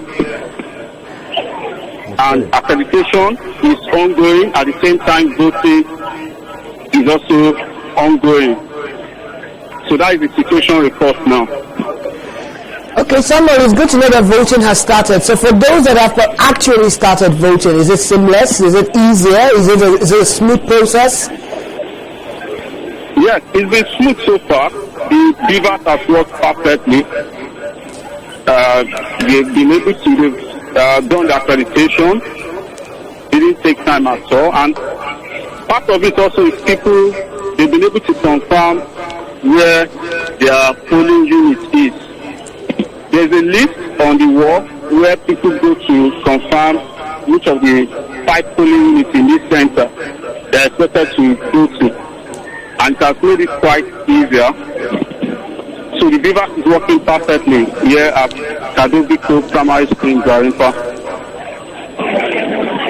Did you try to find out the reason for their late arrival?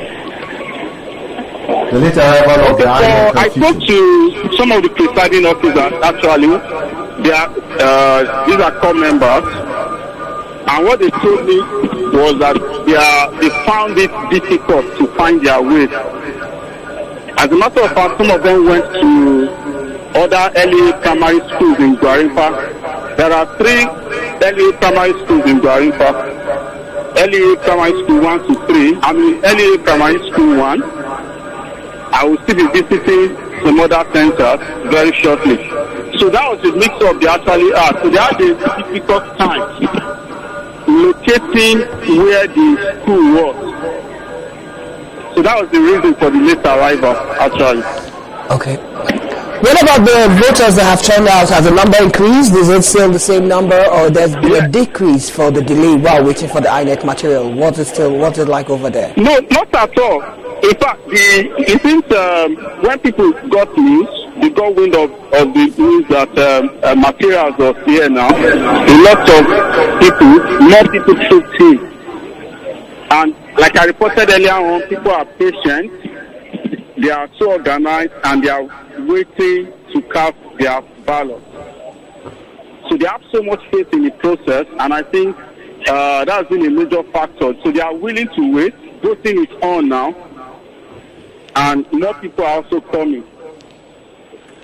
So averagely, how long does it take to get accredited and then move over to cast your ballot? Averagely, from your assessment. The whole process, for what I've observed and I can also see, doesn't take more than 2 minutes, actually. Wow. Right, that's a nice one. Okay, good. And then the demography, we've asked about that earlier on. Now that we have more people in the polling unit, what would you say? We have more men, more women.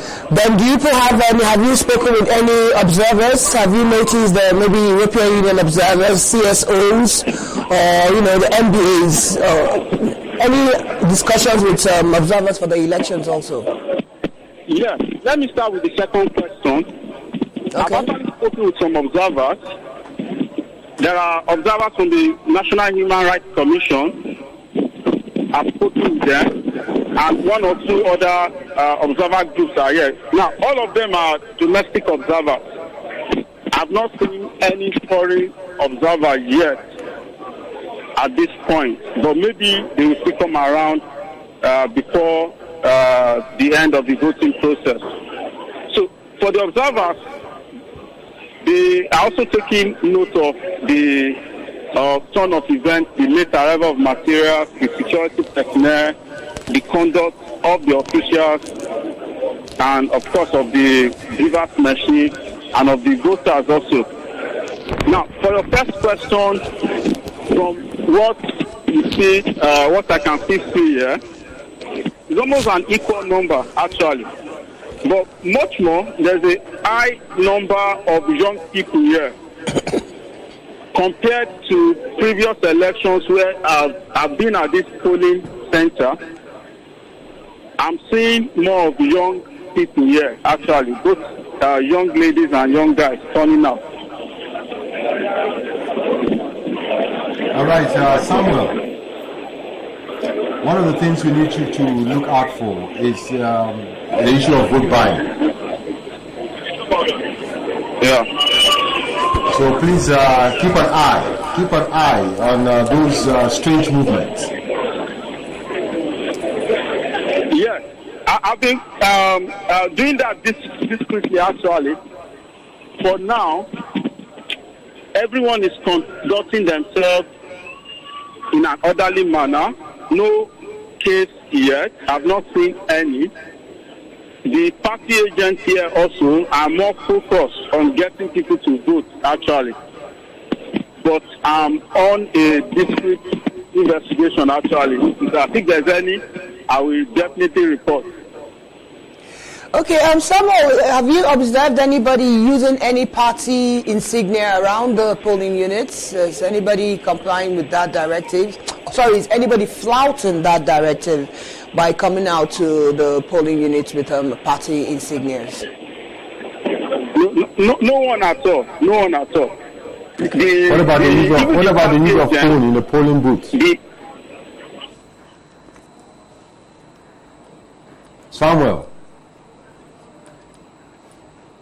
All right, we lost him there. That's one thing we must look out for, the use of phones in the polling booth.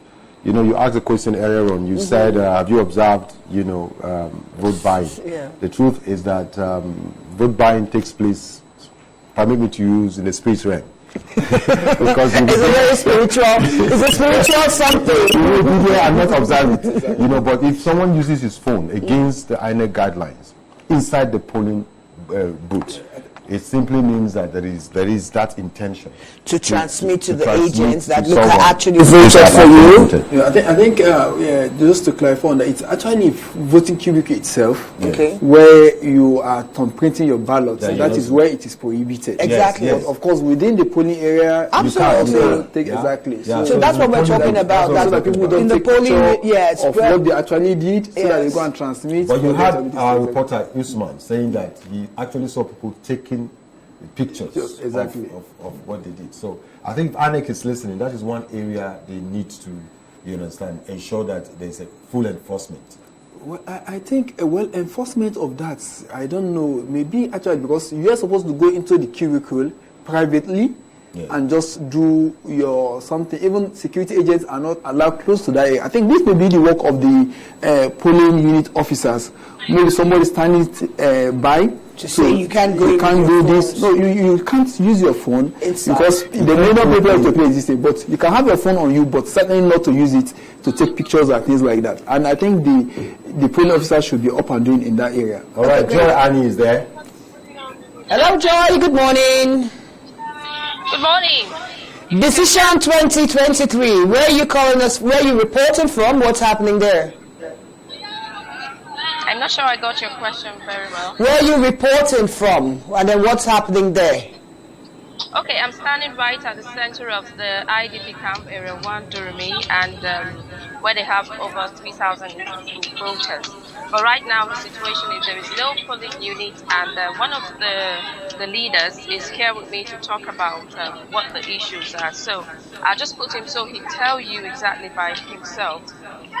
That'd be awesome. Good morning. Good morning, sir. What's your name? Okay, my name is Isa Umar. I'm from Durumi IDP camp, Abuja. Yes, I'm coming back from my own polling unit for Secretariat, Abuja.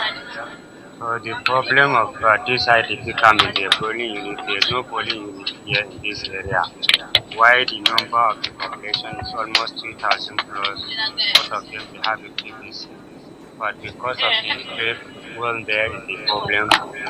So that's why the people, they don't like to go to Secretariat to vote.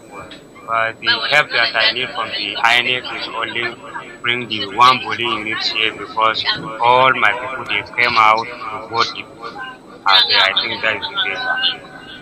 That's very interesting that, your people came out to vote. That means your people were able to pick up their PVCs for this very election, right? Yes, they have the PVCs. I have my own PVCs. Now I'm back from the voting my own presidential elect candidate from Secretariat. Okay, that's good. Has it been easy? What has it been like? Has it been easy? Accreditations, voting, has it been easy? Has it been smooth? Was it difficult finding their names on the register? Give us your own personal experience of the whole process. You say? Was it easy trying to vote using the Beaver machine? I'm sure this is the first time. Have you voted yourself? And then did you use the Beaver machines? Was it easy to use it? Yes, but while but every end of the year, but all my people, they are voting, but they are going to collect the PVC at area 11. So, but the problem right now, because there is most especially they are pregnant women, if you watch them, you will see them. But because from here to Secretariat is too far for some women and others, because there are some women, they are breastfeeders and others. So that's why there's a woman they complain, say, why not the INEC to bring the polling units here? Because almost 3,000 plus the people they have their own PVC. Okay, but has there ever been a polling unit at the IDP camp? Yes. There used to be a polling unit there before. Yeah. Okay. In the 2019 election, was there a polling unit there? Sir? In the 2019 election, can you recall if there was a polling unit in the IDP camp? Was there a polling unit here before? Yeah. But there is one day I think the candidate, before candidate is down from the chairman, he's promised that saying should be bring the polling unit here. But okay. Right now, he's never okay, thank you very much. But your present polling unit, what is the distance between the IDP camp and where you went to cast your vote? What is the distance? Is it very far? Is it very far? Okay, you are welcome, sir. No, what we're asking, what will they ask? Be say, you walk out far to go vote? Let's Joy answer that question. Is the polling unit very far away from the IDP camp? Joy, can you hear us? I can barely hear you. Can you hear us? Hello? Yes, can you hear us, Joy? Yes, I can hear you now. So how far is the polling unit from the IDP camp? The IDP camp is actually at Durumi, and he said that the polling unit is at area 11, the secretariat. So definitely it's a long distance, and he also lamented that there's no vehicle to convey the people from here to the polling unit. They all have to walk their way through, but with the pregnant and the older women. But were you able to establish that there used to be a voting unit, a polling unit, sorry, at the IDP camp? No. He said there is no polling unit here, and Has there ever been a polling unit there? He said no. Okay. All right, that's a very interesting one. But of course, when INEC allocates polling units, it's not based on the population. They have their own reasons for doing so. Well, thank you so much, Joy. I don't know if I ask any further question for. Well, I'm kind of concerned about the fact that there are a lot of nursing mothers and pregnant women who will be disenfranchised. If you've noticed my line of questioning, I've been asking about female demography because I want the female participants in these elections. So it's really kind of sad. Did they put in any logistics? I know they couldn't really do much, but to try and ensure that this faction of people that have their PVCs are also able to exercise their civil rights. There don't seem to be any form of logistics on ground here as far as I can see. And he also said that they walk to area 11 where the secretariat, where they have to cast their vote. So obviously he said he walked back from there and he walked there as well. So that's been the challenge. There's no form of logistics on ground to convey people there. Joy, before you go, much later when we call you, I need you to confirm if the polling unit is at area 11 secretariat or at area 1 secretariat, right? That's two different secretariats now. The old secretariat is at area 1, I believe. Yeah. So whether it's the old secretariat at area 1, which is close to the camp, or the area 11 secretariat, which I don't think it's that easy to track that distance. The network is bad. I really can't get you Okay, right. so but you confirm that for us. Well, when we speak next, we'll find out. So we'll establish a clearer connection with you, then we'll get back to you. Do we have any other correspondent? Simon Ode, is he with us? Our INEC ambassador, Simon Ode, have we been able to establish connection with him? Joycelyn Ada, have we had any connections with her? Okay, good. So once you establish connections, what about Subura? Once you establish connections with our correspondents, please let us know. Nigerians are watching and they want to know what's happening in various polling units in the FCT most especially. So Comrade is in the studio with us still. Thank you, Comrade. Thank you so much. I can't help but to keep saying thank you, Comrade. Comrade, it is a marathon. These are the waited especially for 4 years. Exactly. So we're here to whenever we release you. Comrade still wants to go and cast his ballot. You understand? Yes, he has Some of to. us might end up being disenfranchised. No, I'm going to cast my ballot after this. I'll go after this. I have to. But I want us to talk about this IDP camps. It's really unfortunate, you understand, that they're first of all displaced in the society, and I know that INEC had tried this year especially to increase the polling units in the country to make sure. One of the reasons was that they wanted to make sure that we had enough polling units that people found accessible. These people have already been disenfranchised by their houses, and then now they have their PVCs but can't go because the distance from where they're saying, from where they're leaving to where they need to go, it's, you know. So Mr. Adams, before I come to you, Comrade, what's your thought? Because I know you're one of our INEC correspondents. Yes. So I'm playing dual role now. Yes, you're playing dual role. Permit me. I'll put you on the seat for a while. So first of all, there are reasons that INEC, allocates polling units. They have their criteria for doing so. In places where, before now, in restive areas, like in the northeast, it became expedient for INEC to take polling units to the IDP camps. Don't forget that these people were displaced. Yes. But in a place like Abuja, where there's no any form of displacement, majority of the people in the IDP camps in Abuja were actually people that came from outside Abuja during those restive years of insecurity. The northeast was boiling, so some of the people have to be relocated even outside the northeast. So majority of the people you find in the IDP camps in Abuja were people that were displaced, not in Abuja. Spilled over into Abuja, yes. If you look at that logic, there's already polling units and polling centers across Abuja. If you have a space where you have now created an IDP camp, it might be far away from the polling units. Unlike the northeast, where INEC will now say, okay, even the villages have been sacked, so why don't we take the polling units to those places? To the camp. In this situation, there will be, we are not even aware that this particular space is now occupied by this demographic. So I don't know how easy that is going to be, but I think it could have been part of the consideration when INEC was creating additional polling units.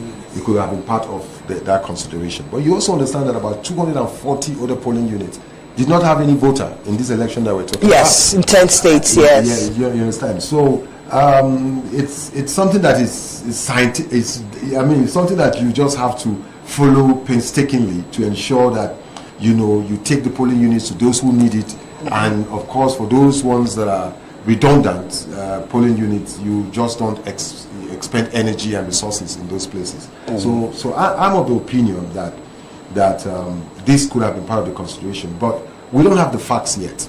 When we have the facts, I'm suspecting that polling unit is at Area 1 Host. Yeah, because I remember you were asking her whether it was Area 1 or Area 11 so they can establish it. So if that is the case, it's a trackable distance from Area 1 to where they are to that place. It's a trackable distance. So that's one thing we need to establish. Okay. I think maybe just a little rider to that. Yes, Comrade. We had the man from the IDP Canada, Issa, also said. Issa is in the Area 1 old secretariat. And of course now the question is that if that is the old polling units, that is where they also registered to.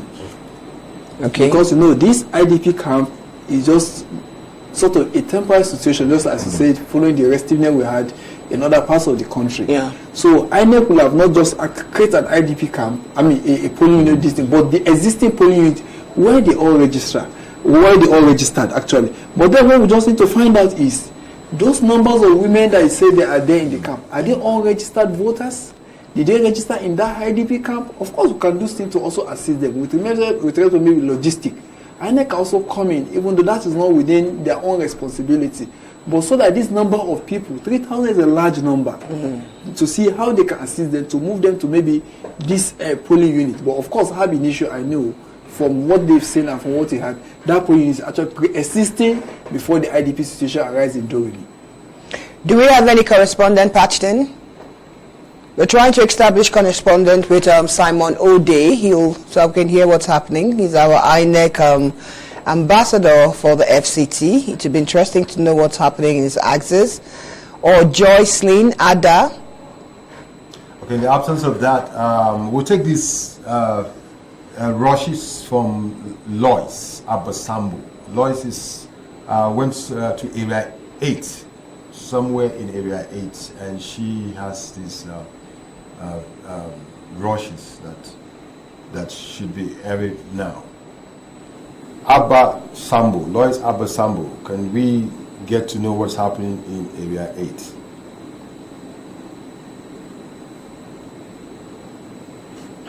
All right, it's a very interesting day. So far, so good. Even in the studio, so far, so good. But the show still goes on. It still goes on. And even outside there, I'm happy to hear today that as students of technology, we've always known that as people continue to use the technology, they'll get more comfortable. Exactly. When these things started malfunctioning in the days of the card reader and all of that, okay, that's it. That's area 8. Okay, so this is area 8. So we see that we have a large voters turnout. You can tell places that have highbrow people living there. They actually have a nice canopy. So people are there, and it looks seamless. Yes. So that's very interesting. This is where the observers like myself will go to. And then stand just to see what's happening, right? The youth corps in Nigeria, I must commend them for their role. Apart from the national service, they've been very visible part of the electoral process in Nigeria. So this is something that's very commendable, that we see them as young as they are starting to participate in our elections. So that's the polling booths, right? What is voting? What is that called? Polling units. No, the polling booths, the voting booths. Yes, beautiful. Gives you some kind of privacy. And it's also in the public glare. Yes, which is good. So I think this is accreditation going on. But it looked very fast. He just walked there and then, so once he puts in his card. I think INEC, it's, everything in life is an evolution, and we pray that we always evolve to get better. But from what we're hearing, what we're seeing, it seems like 2023 elections are going to be more seamless for Nigerians than the 2015, 2019 elections, maybe because we're using technology now. So some of those mundane things that would have made it slower for us are not there again as hiccups. Well, like Comrade said earlier on when we started, it's much more than the use of technology. It has a lot to do with us coming to a position in our hearts when we believe that this thing must work. And we are stakeholders, and we must contribute to the success of this thing. No matter the technology, if you don't have willing hearts, it becomes very difficult. Yes. So if you look at how Abuja people are conducting themselves, if we can have this across replicated the states, right? across the country, then we'll as well say that this election, it's a description of what, of what civilized man should organize. And I'm hoping that we're going to get that from, across the states. Well, we're hoping to see at least 50% of, at least minimum of 50% out of the 87.2, people who have picked up their PVCs. I think this will be the most keenly contested elections. It's so far proving to be more transparent than most people have I don't think the average Nigerian has an idea of who would be the president. I feel everybody thinks every other person has an equal opportunity and equal chance. Absolutely. Yeah, so I think it gives more credibility to the whole electoral process, Nobody is resting in their oars to say, let me use Nigerian, we don't win. No. Nobody's sure of victory, which is what a competition should be. Yes, and then I'm so excited too that we as citizens have actually woken up and say, you know what, nothing in Nigeria can get better except we come out and then participate in that electoral process.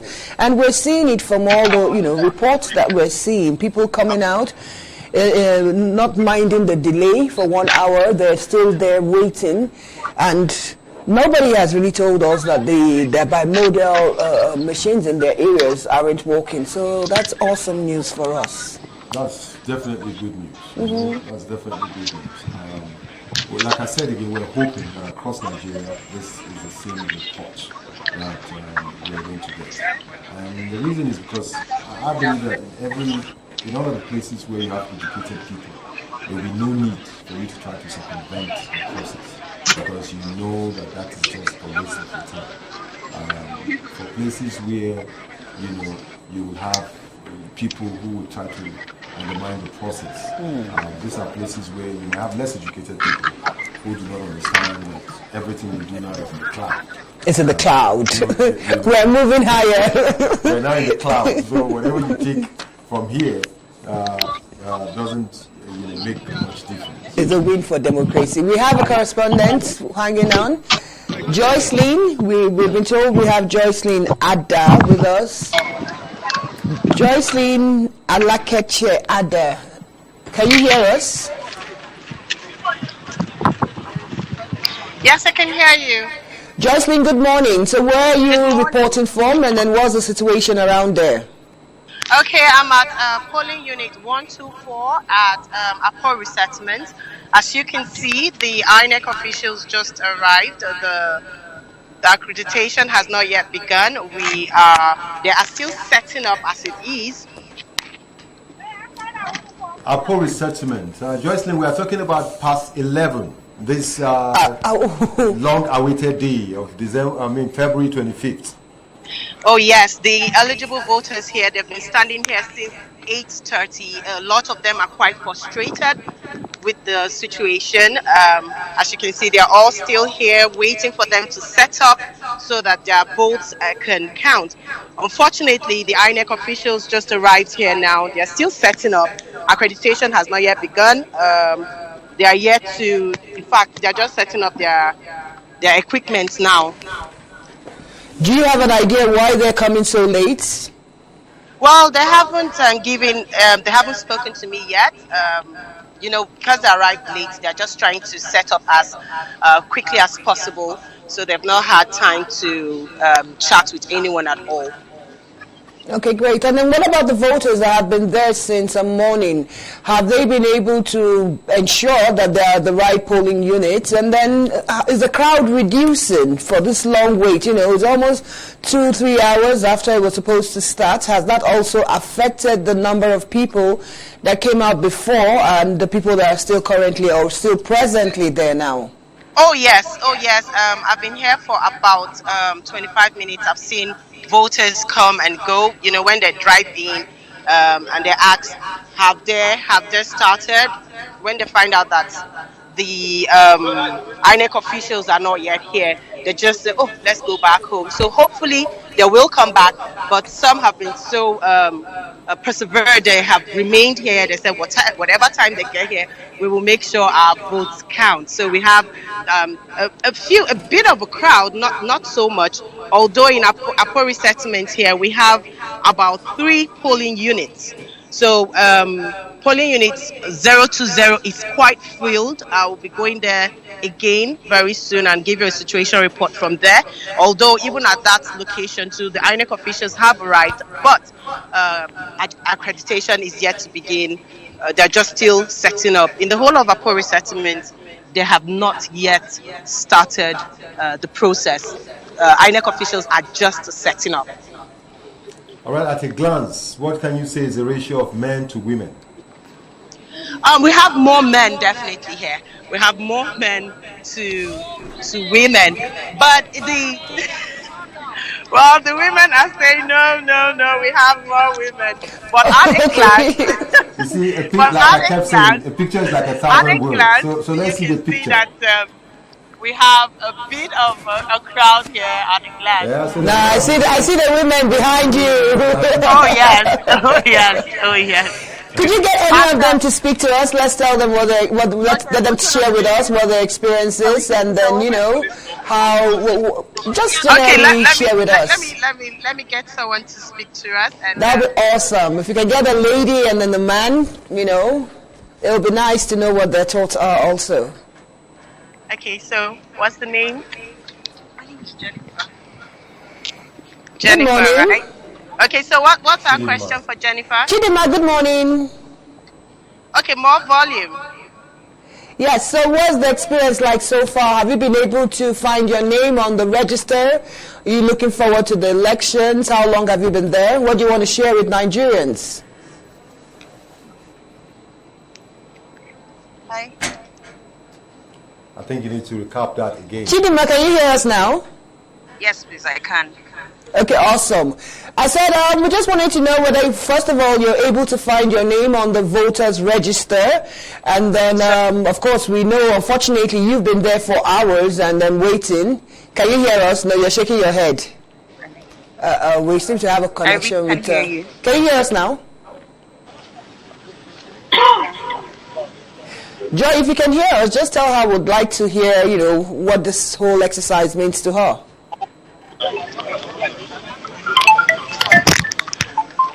Okay, Jennifer, right, Joycelyn, Jennifer can you hear us? But you could ask me, and then I would ask her. I can hear, so that I would just interpret her ask her. answer. Let her share her experience with us. She's been there since morning. Let her share her experience with us. Let us know when she arrived at the polling unit. Okay, and, that's fine. That's fine. Whether she's still enthusiastic about the whole process. Okay.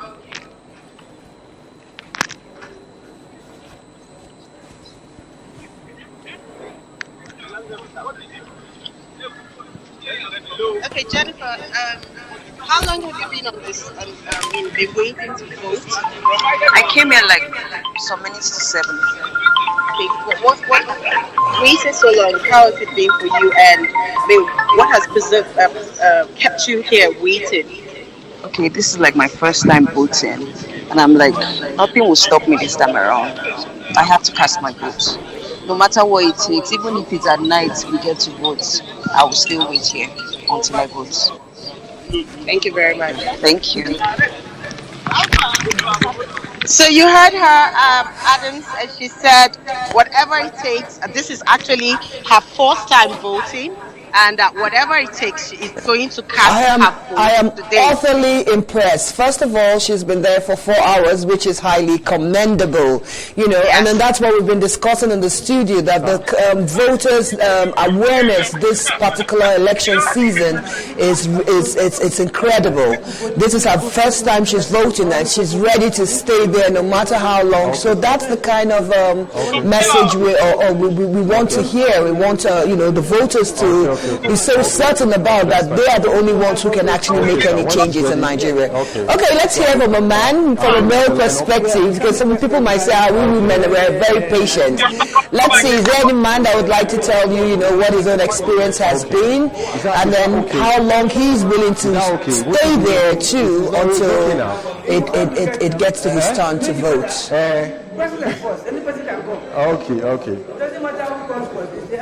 Okay, we seem to be having a connection issue, but once we establish it, Joycelyn, we'll come back to you. Comrade Nuruddin. So the president is okay. I'm so excited how, the last person that spoke, Chidima, said this is the first time she's voting. And I know there are quite a number of Nigerians that will be coming out, and this will be the first time that they... Did you show this? Why do you think the youth actually are involved in this election? Why do you think they're more... is the word now politically knowledgeable about their rights and their strengths in the political process? Yes, first let me comment on that clip. You can see the young lady, she even came with 2 bottles of water. She's ready. To show her determination that she's going to exercise her franchise. Yes. And that is quite commendable. Just as you said, I said earlier, the INEC chairman also said this is the election of the youths. Of course, the country and the future belongs to them. So we are very excited to see them participating actively in the process. And it only shows one thing, the future is better for this country. I'm very positive about that. That's our prayer. But it's quite disheartening, you know, that where she's calling from, I think she said she was... Apo Resettlement. It's within the metropolis. And this is 10 minutes past 11. And we're actually seeing that INEC is just trying to set up the whole venue for the elections to start properly. And I'm so worried about this 2:30, deadline for people. Those are people that already have been disenfranchised for about 3 hours already. Will it get into the late nights where people are still there? Because people that have gone and come back, are you going to tell them now not to stop voting by, 2? The whole idea is that from 8:30 to 2:30 gives you, I think, about 6 hours or so to vote. Then if you're starting by 11:30, are you going to add the same 6 hours that people have been disenfranchised while waiting for INEC to set up? Well, first, I will appeal to Nigerians to please remain patient. They should remain patient and show so much understanding. That is my appeal to Nigerians and the Nigerian electorate. Of course, we've seen it in the past, based on the part of INEC, when they're also getting feedback too across the field all over the country. And I'm sure in the next few minutes when the chairman of INEC will be addressing Nigerians, he should also be able to address some of these challenges they face, and they should be able to tell us, quite frankly, what they intend to do about it, so that people who have waited this patiently will be able to vote, no matter how long it takes in the day. Of course, we know that some of these things are not unexpected. And if it can happen right here in Abuja, then imagine what is going to happen in far-flung parts of this country. But what is more important is that INEC to themselves, they are getting this feedback, and they are going to work on this feedback, either to extend the voting time so that everybody who is eligible to vote will vote, and also this thing. So it's nothing to really worry about. What I want, just let's appeal to Nigerians to remain patient, stay on the queue, stay on the line, conduct themselves properly, be civil, and they should not disrupt the process. I'm sure everybody will be allowed to vote. Okay, good. Let's see if we have any other correspondents waiting for us. Who is reporting and where is that coming from? We're live now. But from what we're seeing, it's obvious that Nigerians actually came out to vote. A lot of Nigerians did come out to vote. People are standing there. It's not so early in the morning, 11 o'clock. Of course, the sun is out by now, but people are still resilient. They're standing there. They know that, okay, no, we have to make our votes count for this year, and that's interesting. We'll still get more report live to you once we get our reporters. We have reporters, like we said, across the FCT and a couple of states. So once they get information with us, we'll continue to send that out to you. But of course, we're also hoping that INEC is taking note of some of those places that haven't been able, for one logistic handicap or the other, not to get their electoral materials to them in good time to ensure that people are not disenfranchised. So one way or the other, they have to extend the time from 2:30, like they said. Mr. Adams. Trying to check out one or two things, especially the major, some of the contenders have cast their ballot. The president himself has cast his ballot. That's interesting. So, I had to take one break to confirm and to witness that as well.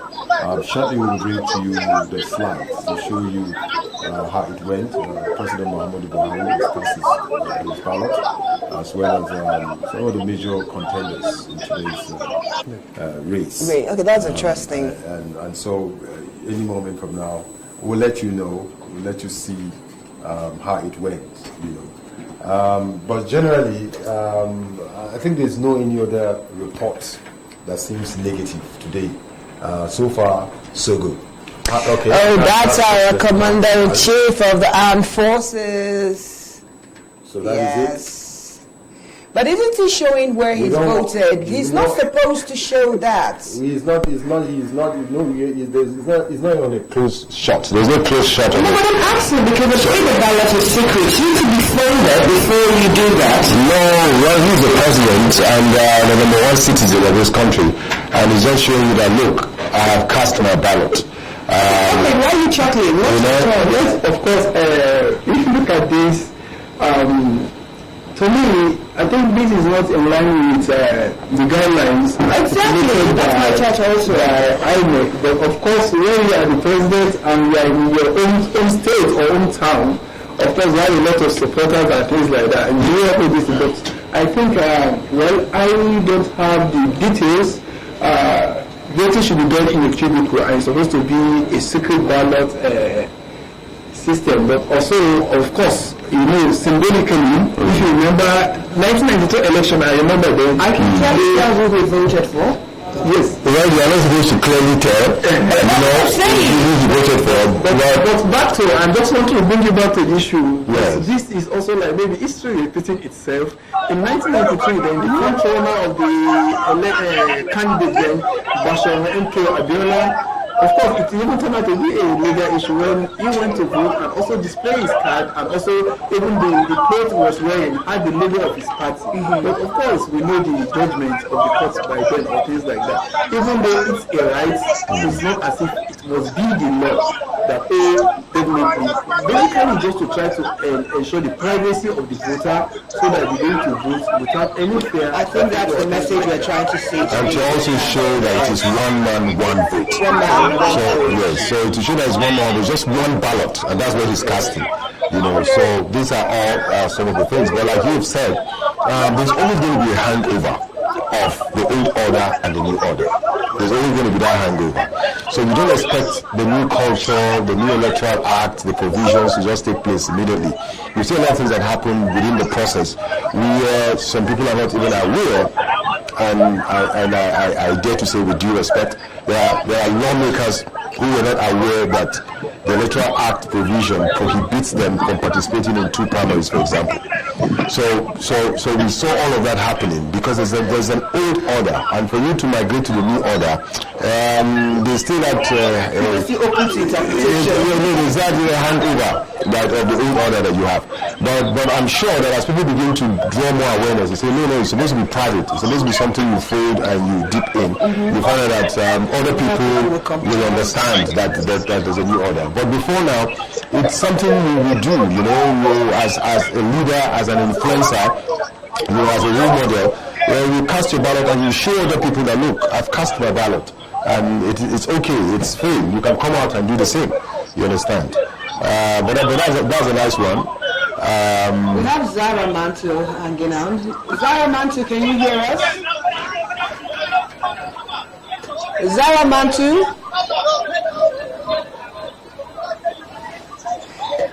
Well, while we're waiting for her, I just love the fact that people came prepared for the elections. You can see people holding water, people came out knowing that we're here, we're going to be here for a while, Yes. We did here.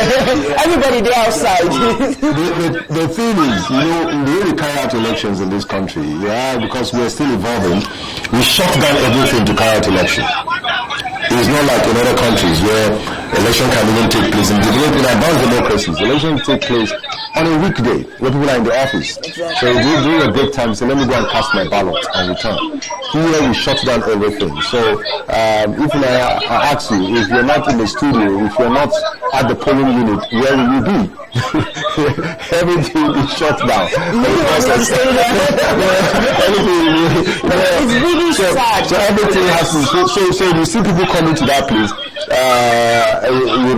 I had a conversation of someone asking someone, what is she going to bring to the polling units to come and sell? And I overheard the person telling her, why would you be thinking about what to sell at the polling unit when you are supposed to be thinking about how to cast your ballot? So that's what happens. Every attention moves to the polling centers on election day in Nigeria. Yes. So that's why you said, you asked the question that people came prepared. They do not have any other choice but to come prepared, I know they don't have any other choice, but it's happening that people can't even get water to drink.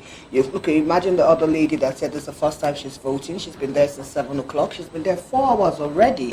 So you can imagine people in that kind of scenario that just felt, okay, if I get there early, so if I get there by 7, accreditation is supposed to start by 8:30, by 9 or 10 I should be home. And then by 10, by 11, you haven't even seen the INEC official. So I'm happy that people are taking into that projection that, come what may, we're out here because we really want to vote and everything, Is Zara still with us? Okay, no, please go ahead, comrade. I think, sincerely, we won't expect to get a perfect system. Democracy comes at a huge cost, especially for developing countries. But of course, we also must commend INEC. One of the reporters, I can't remember her name, and the lady from this thing said that the whole process took less than 2 minutes. Yes. Accreditation and voting. I know from the mock testing they did, the beavers can aggregate just under 10 seconds if you have everything. So 10 seconds, the emplacement of the indelible ink and also the giving of ballot paper, everything can be done under 2 minutes. So if you have 2 minutes to accredit one person and voting, so maybe in 60 seconds an hour you can do 60 or more. Even though we still want it to be more faster than that. But also they've also delimit the polling unit. So they break out maybe each polling unit maximum number of persons you have is maybe 500 naira. I mean 500. Sorry, of course, 500 voters by each of those something. So when you have 500 people, I think you can take them in 3-4 hours. But of course, just as Riley said, getting to start on time has been the bane which we've seen so far, and I think INEC will accommodate that by adjusting the time limit. So I think it's a good one. Yeah, just for curiosity, I want to find out, was the time limit for INEC on 2029 elections, was it 2029? 2019. We're living in the future. We're living in the future. Exactly. In 2019 elections. Was it the same 2:30 time limit? Because I felt maybe they made it that way because of some of the insecurities in certain parts of the country. Yes, but they actually, if you remember, they also made extension. The INEC chairman came to announce, I think, if I can remember very well, in fact, in some isolated places, they even took the election to the following day. There's provisions within the law that even can give those extensions if they have serious logistic. I think some places where material will not move to 2 or 3:30 or so late in the day, they they postpone it to the following day. So there's provisions within the law that can take care of these unforeseen scenarios. But all we expected from the shortcomings of the 2019 elections is that if there is such a delay or such a postponement, there must be massive voter education. Because what we saw is that we understand on that Sunday morning, a lot of the voters were not aware that the election has been shifted. Those places that had those serious issues. That's a major problem. And of course, also being a day of worship, people may also not listen. But by and large, you see, INEC have always said that the issue of voter education is not entirely within the realm or purview of INEC alone. It's actually the responsibility of the political parties. But over time, INEC are also taking up those responsibility to increase voter awareness, voter education, and also we too, especially in the media, have a very significant role to play in trying to educate the people, push out the right narratives there. But of course, if we leave those spaces, the wrong narrative will come in, and there will be also a lot of fake news and mis and disinformation. So we have to really fill in that gap by putting out the right information so that people will not be fed with wrong information. There's a lot of work to be done, but we must also admit that we've gotten significant improvement from what we are coming from in the past till now. And I think the magic is the beavers. All right, we'll look at the weak link, which is the logistics. Yes. That one we will have to do an entire reorientation, of our psyche and the way we work as Nigerians. Exactly. But in the meantime, I'm sure that we have clips from the voting pattern or of some of the leading contenders. Can we take a look at some of these visuals to see how some of the major contenders cast their ballot?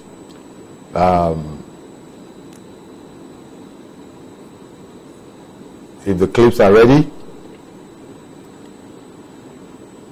Okay, so part of the challenge that we have has a lot to do with the Nigerian work ethics.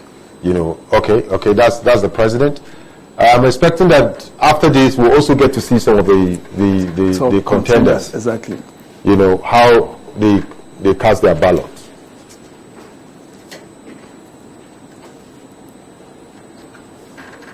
And mind you, the president is not in the race this time around. Yes. Exactly. So he's not a candidate. He's not on the ballot. He's not on the ballot. It's his party that is on the ballot. Yes.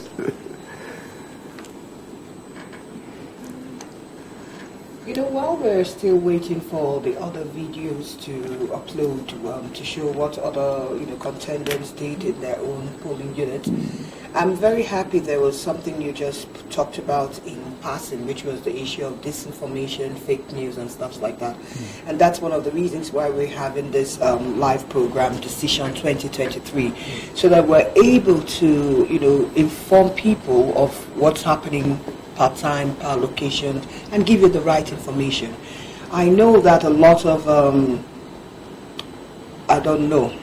it's expected from all our antecedents that we've always done before that you would see a lot of fake news start flying out. Different results will come out even before INEC itself has collected its results. Different parties will have, do we have someone? Okay, good. Okay, so while they're still patching us in, where is this? We can't tell who's this now, but it shows you that the voter turnout there is very impressive.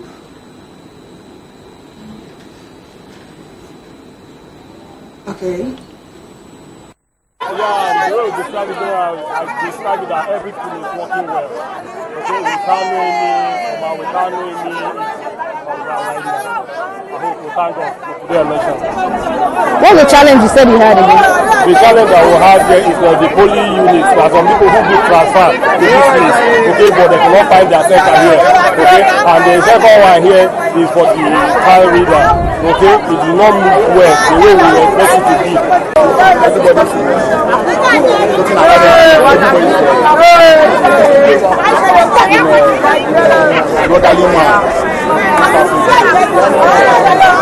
There are no challenges. So in terms of crowd, there are a lot of people. You can see some background around. There is a lot of people around that are willing to vote. So we need that is to explain the fact because we can't, by looking at the time, I don't think that the whole people will be able to vote because the process is.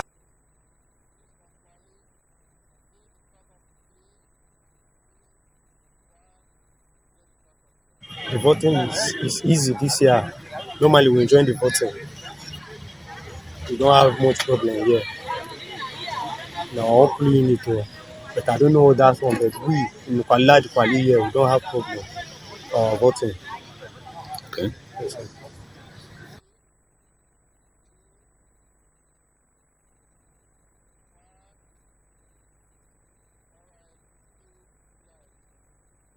Okay. Well, yeah, it's good to be back. It's good to be back so far.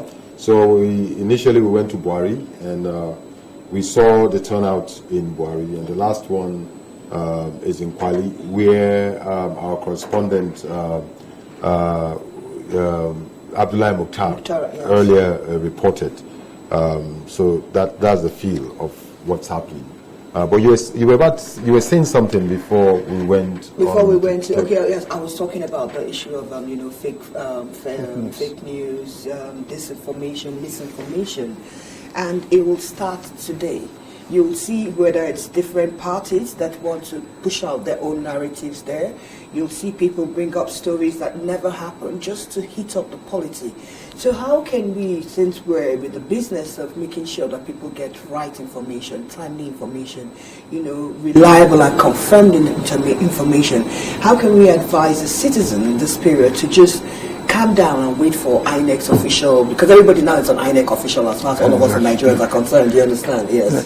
Well, to me, I think INEC has also done tremendously well in that area. Now they've have the IRF, that is the INEC result viewing portal, where people can sign in, register, and you can view election results live as they come in. This will substantially also reduce the chances or the likelihood of people putting on the wrong narrative or the fake result.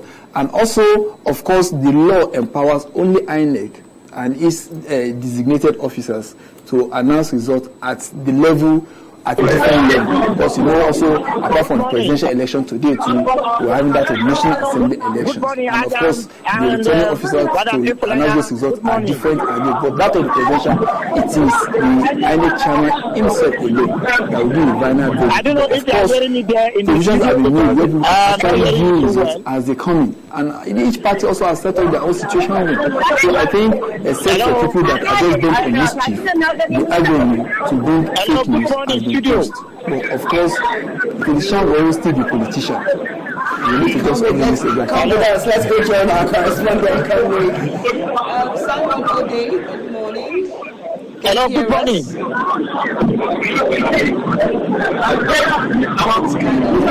Simon, Hello. Better. Now we can hear you, Simon. Good morning. Can we hear him now? Okay, once we get Mr. Simon Ode, please let us know. It'll be interesting to talk to him, especially since he's one of our INEC correspondents. So we'd like to know what's happening. We'd also like to see if we can be established with Topsy Gimba, who is in the International Conference Center. Let's know if the INEC officials have maybe by chance started receiving any collations from any part of the country. Yeah, we are talking about the fake news. One thing that the media can do is, and what we are doing here in ASO, is to establish a fact-checking desk to counter all of those negative information, misinformation, disinformation, fake news, and all of those that the social media practitioners will be dishing out. You need to fact-check anything that you're told, and thank God that we have the IREF, where you can view those results. And I'm sure that this year, the rate of the fake news will drastically drop. I'm confident that it will drop. I'm also confident, because of what the media has agreed to do, to set up all these fact-check desks, that we are also going to be countering a lot of this misinformation that will be dished out to the people. It's very, very important that, just like Comrade Nuruddin Yusuf, our guest here, has said, there are, right from when you're told about rumor happens because you couldn't get, the real news. But the situation where you can get the real news, you don't have to go for rumor. Topsy Gimba is right there. Topsy, how are you? Topsy, can you hear us? Hello? Topsy Gimba, we can hear you loud and clear. I can hear you loud and clear. Okay, good. Update us with the situation report there since the last time we spoke to you. Has INEC still receiving any information? Are they collecting any data? Well, right now the chairman, INEC, Professor Mahmoud, has just walked into the venue of the collection center, that's the National Conference Center. And as a matter of fact, if you look at the entire place, it has been condoned with security, as I said in the morning. There's nothing that has really changed except with the arrival of the chairman, and of course the journalists are being called upon to go for the briefing. The security is so tight. The security men, police, soldiers, the civil defense are there. All the players have been condoned, and people are behaving well, as a matter of fact. All right, Topsy, have you guys gone out on the inspection, like you told us earlier? Yeah, they had told you earlier that the chairman, by the time he arrives, will be going out, he will visit some polling units. He earlier gave us the time, 11 o'clock to 12, and he arrived here exactly 11:20. And now we are being called upon to go in for briefing. I don't know basically what they are calling us for, but maybe by the time he finishes briefing us, we'll now step out to where he's taking us to for him to observe how the conduct of elections is going on. All right, Topsy, it will be very early for us to ask what you've observed. But thank God that you're going to be on the entourage of the INEC chairman himself. So please keep us, bring us up to speed as you continue in this assignment. No problem. Thank you, Topsy Gimba. That's our man, Topsy Gimba. He is at the International Conference Center where the collation will take place proper. And he just told us that the INEC chairman came into the arena at 11:20. They're having a briefing right now, and after the briefing, they'll go out on an inspection tour to observe the conduct of the exercise so far. So our man is very much, in that entourage. Topsy Gimba will bring us up to speed as regards the inspection and observation generally concerning the conduct of the election. That's the much we have from Topsy Gimba. From experience, collation might begin much later tonight, and like we told you, we'll bring you up-to-date account right here on Decision 2023 on the combined service of ASU Radio and Television. We'll still like to get information from Alex, so the director should connect us with Alex, with Subura. They're also around the AMAC, so it would be nice to know what's happening in those axes so that we can, we're here deciding 2023. Let's keep it rolling. So like I said earlier on, we don't have a reason in this election cycle to patronize fake news. We don't have a reason. Certainly. Fake news, thrive when you can get access to the real news. Yes. In a situation when you have the real news, which is just a click away, you shouldn't have, so people who,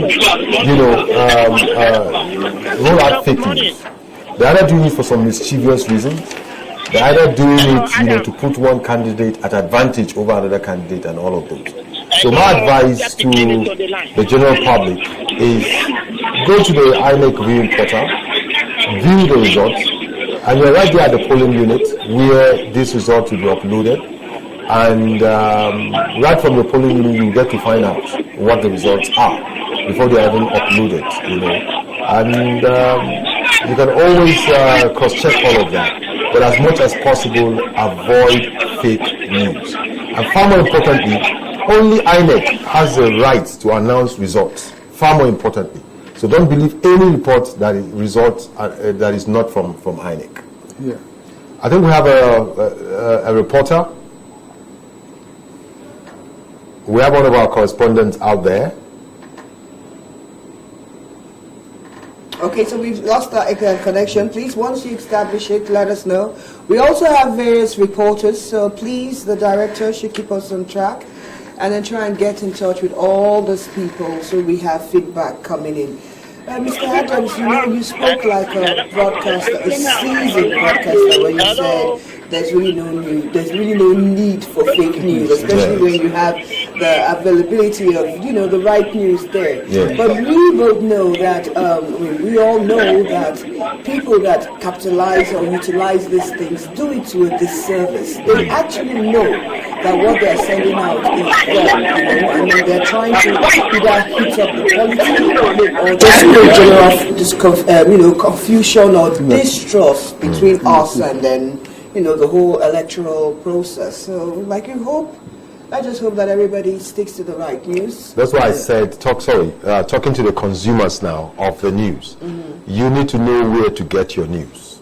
So that's why I'm talking to the consumers, not to those mischief makers, but to the consumers of the news.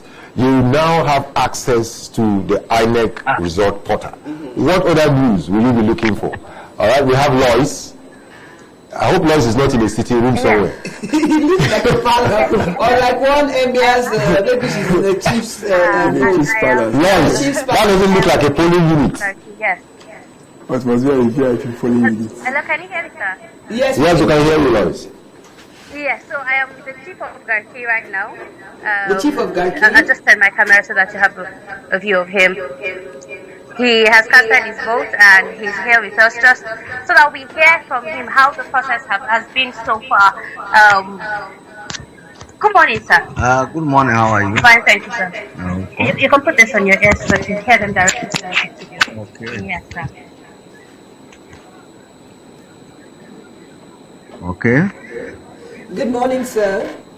Good morning, how are you? We're fine. Thank you so much for joining us from your palace. Thank you. So Okay, good. So how correspondence has informed us that you've casted your vote, and then luckily for us, you're one of the first royal fathers that we've been able to talk to. So how was it in your community, and then what was the voters' turnout for this morning?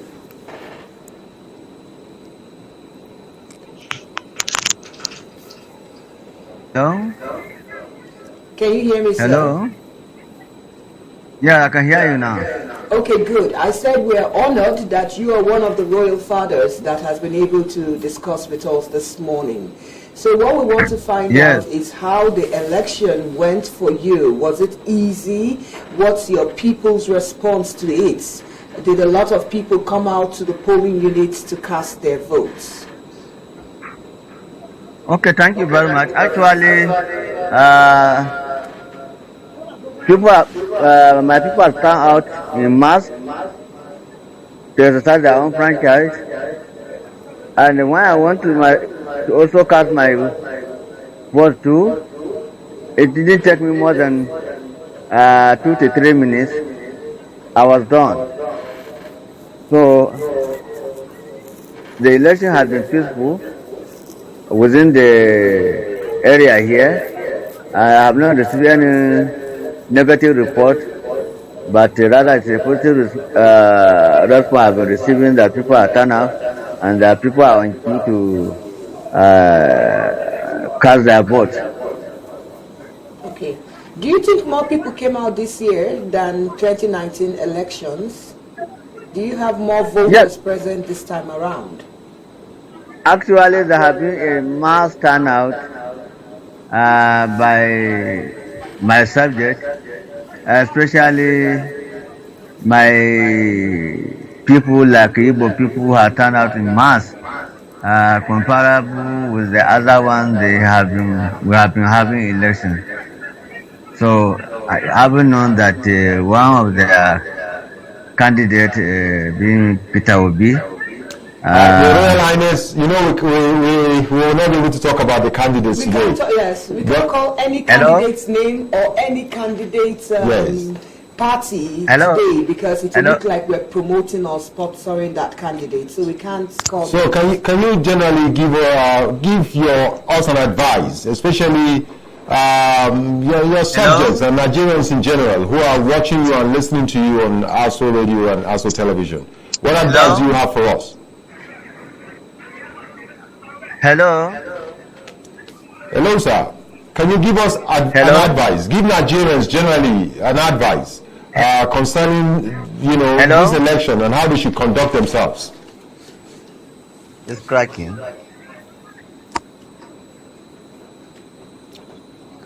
Hello, sir.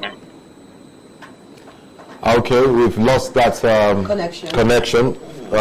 It's a very sensitive issue to talk about any of the candidates on a day like this. That are important, and I love the fact where he said when he went out, he didn't spend up to 3-5 minutes. So it agrees with what you said, that's what the process should be. That once you're able to accredit yourself, and then you come between accreditation and actually casting your vote, it should not take more than 5-10 minutes. And of course, he wasn't expecting the electoral observers to be there, but it just showed where there's not so much visibility that those machines are actually working, and it's really impressive that Nigerian elections is getting to this point where things are a little bit more seamless than it used to be. We'll still be expecting more conversations from our correspondents. We're expecting reports from Joy Annie. If we can patch her in again, that'll be interesting. We'd like to see what our security correspondent, Aisha Kadala, has. So let's hear from her. Hello. And then now we have Simon Ode. Simon, good morning. Can you hear us? Good morning, Madam Fulani and Adam Momo. Good morning. Okay, Simon, tell us where you're reporting from and what the situation report is over there. I'm here in Kuje. How is it going on?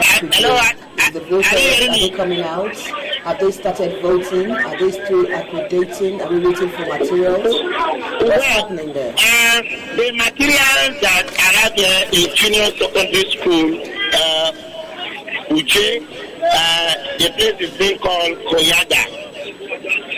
In the secondary school that we are here, that's the junior secondary school, we have up to 3 to 4 polling units. A lot of persons that came early in the morning could not really identify where they will cast their vote.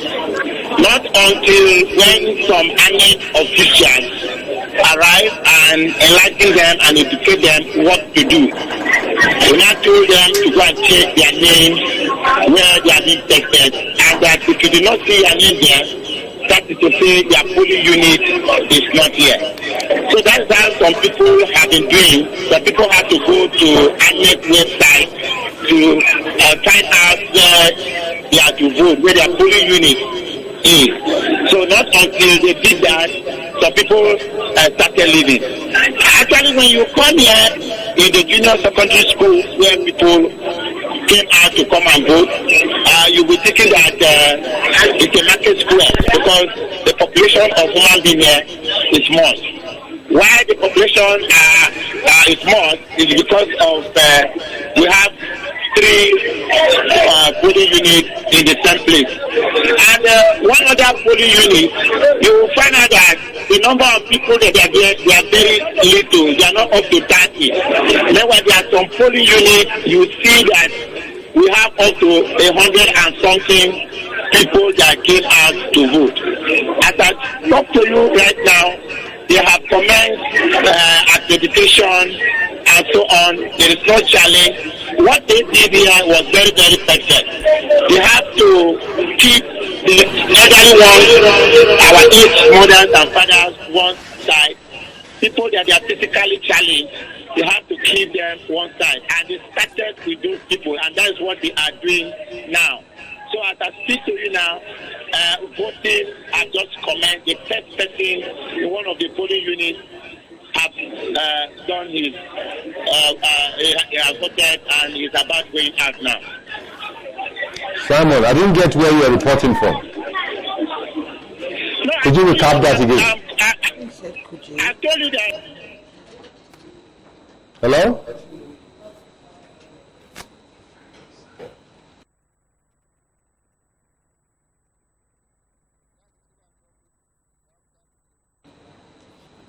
Okay, we have some major contenders. Okay, that is the vice president. Yes.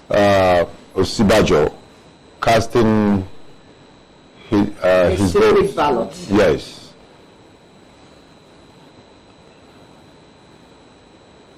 As you can see. Good.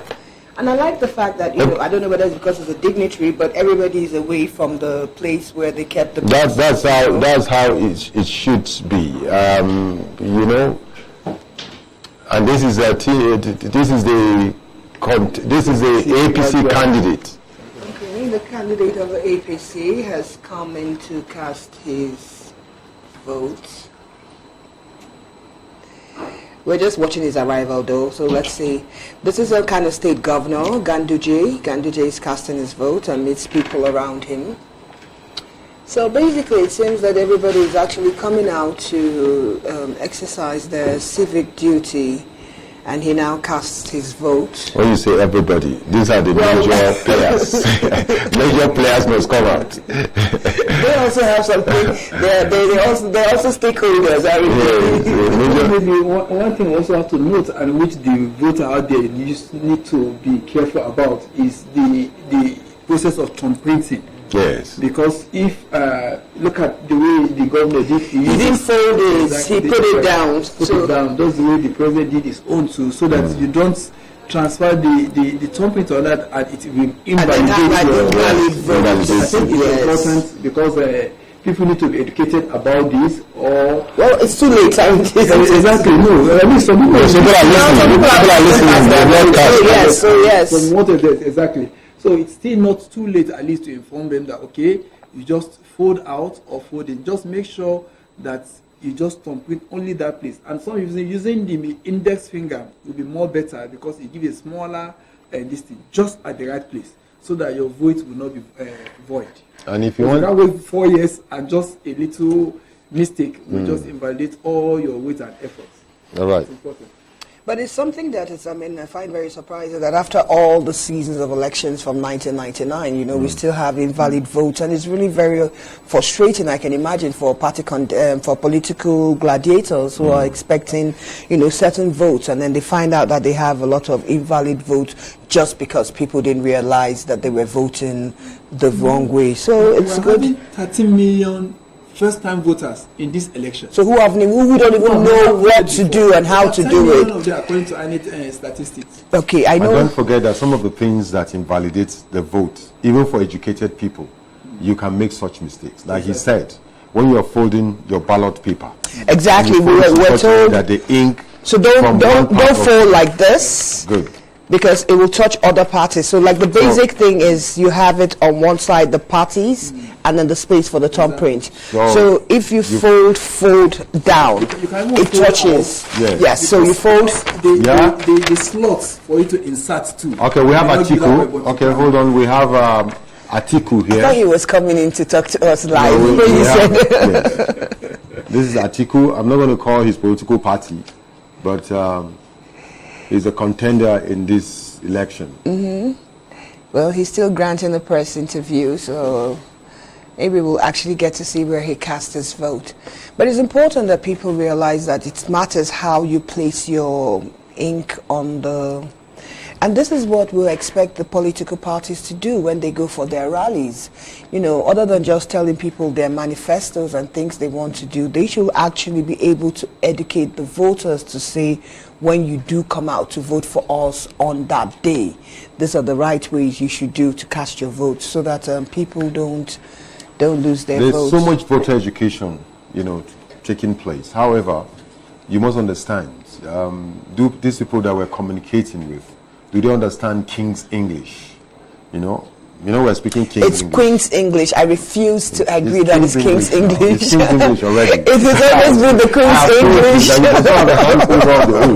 No, but everything automatically switch over to the king. That is why a new note will come out reflecting the king. But it's still the Queen's English. No, it's never the Queen's. It's no longer the Queen's English. The King's English. It was the Queen's English, but now it's the King's English. We refuse to I know it has taken several decades, so it's difficult for people to understand that. What language are we using? The King's English. Do these people understand? We must bring down this information to their level. You understand? For them to understand, we're talking about folding the ballot paper and all of that. So all of these are the things that we'll continue to do. And as we round off in this segment, we'd like to especially appreciate our resource person, Comrade Nuruddin Yusuf.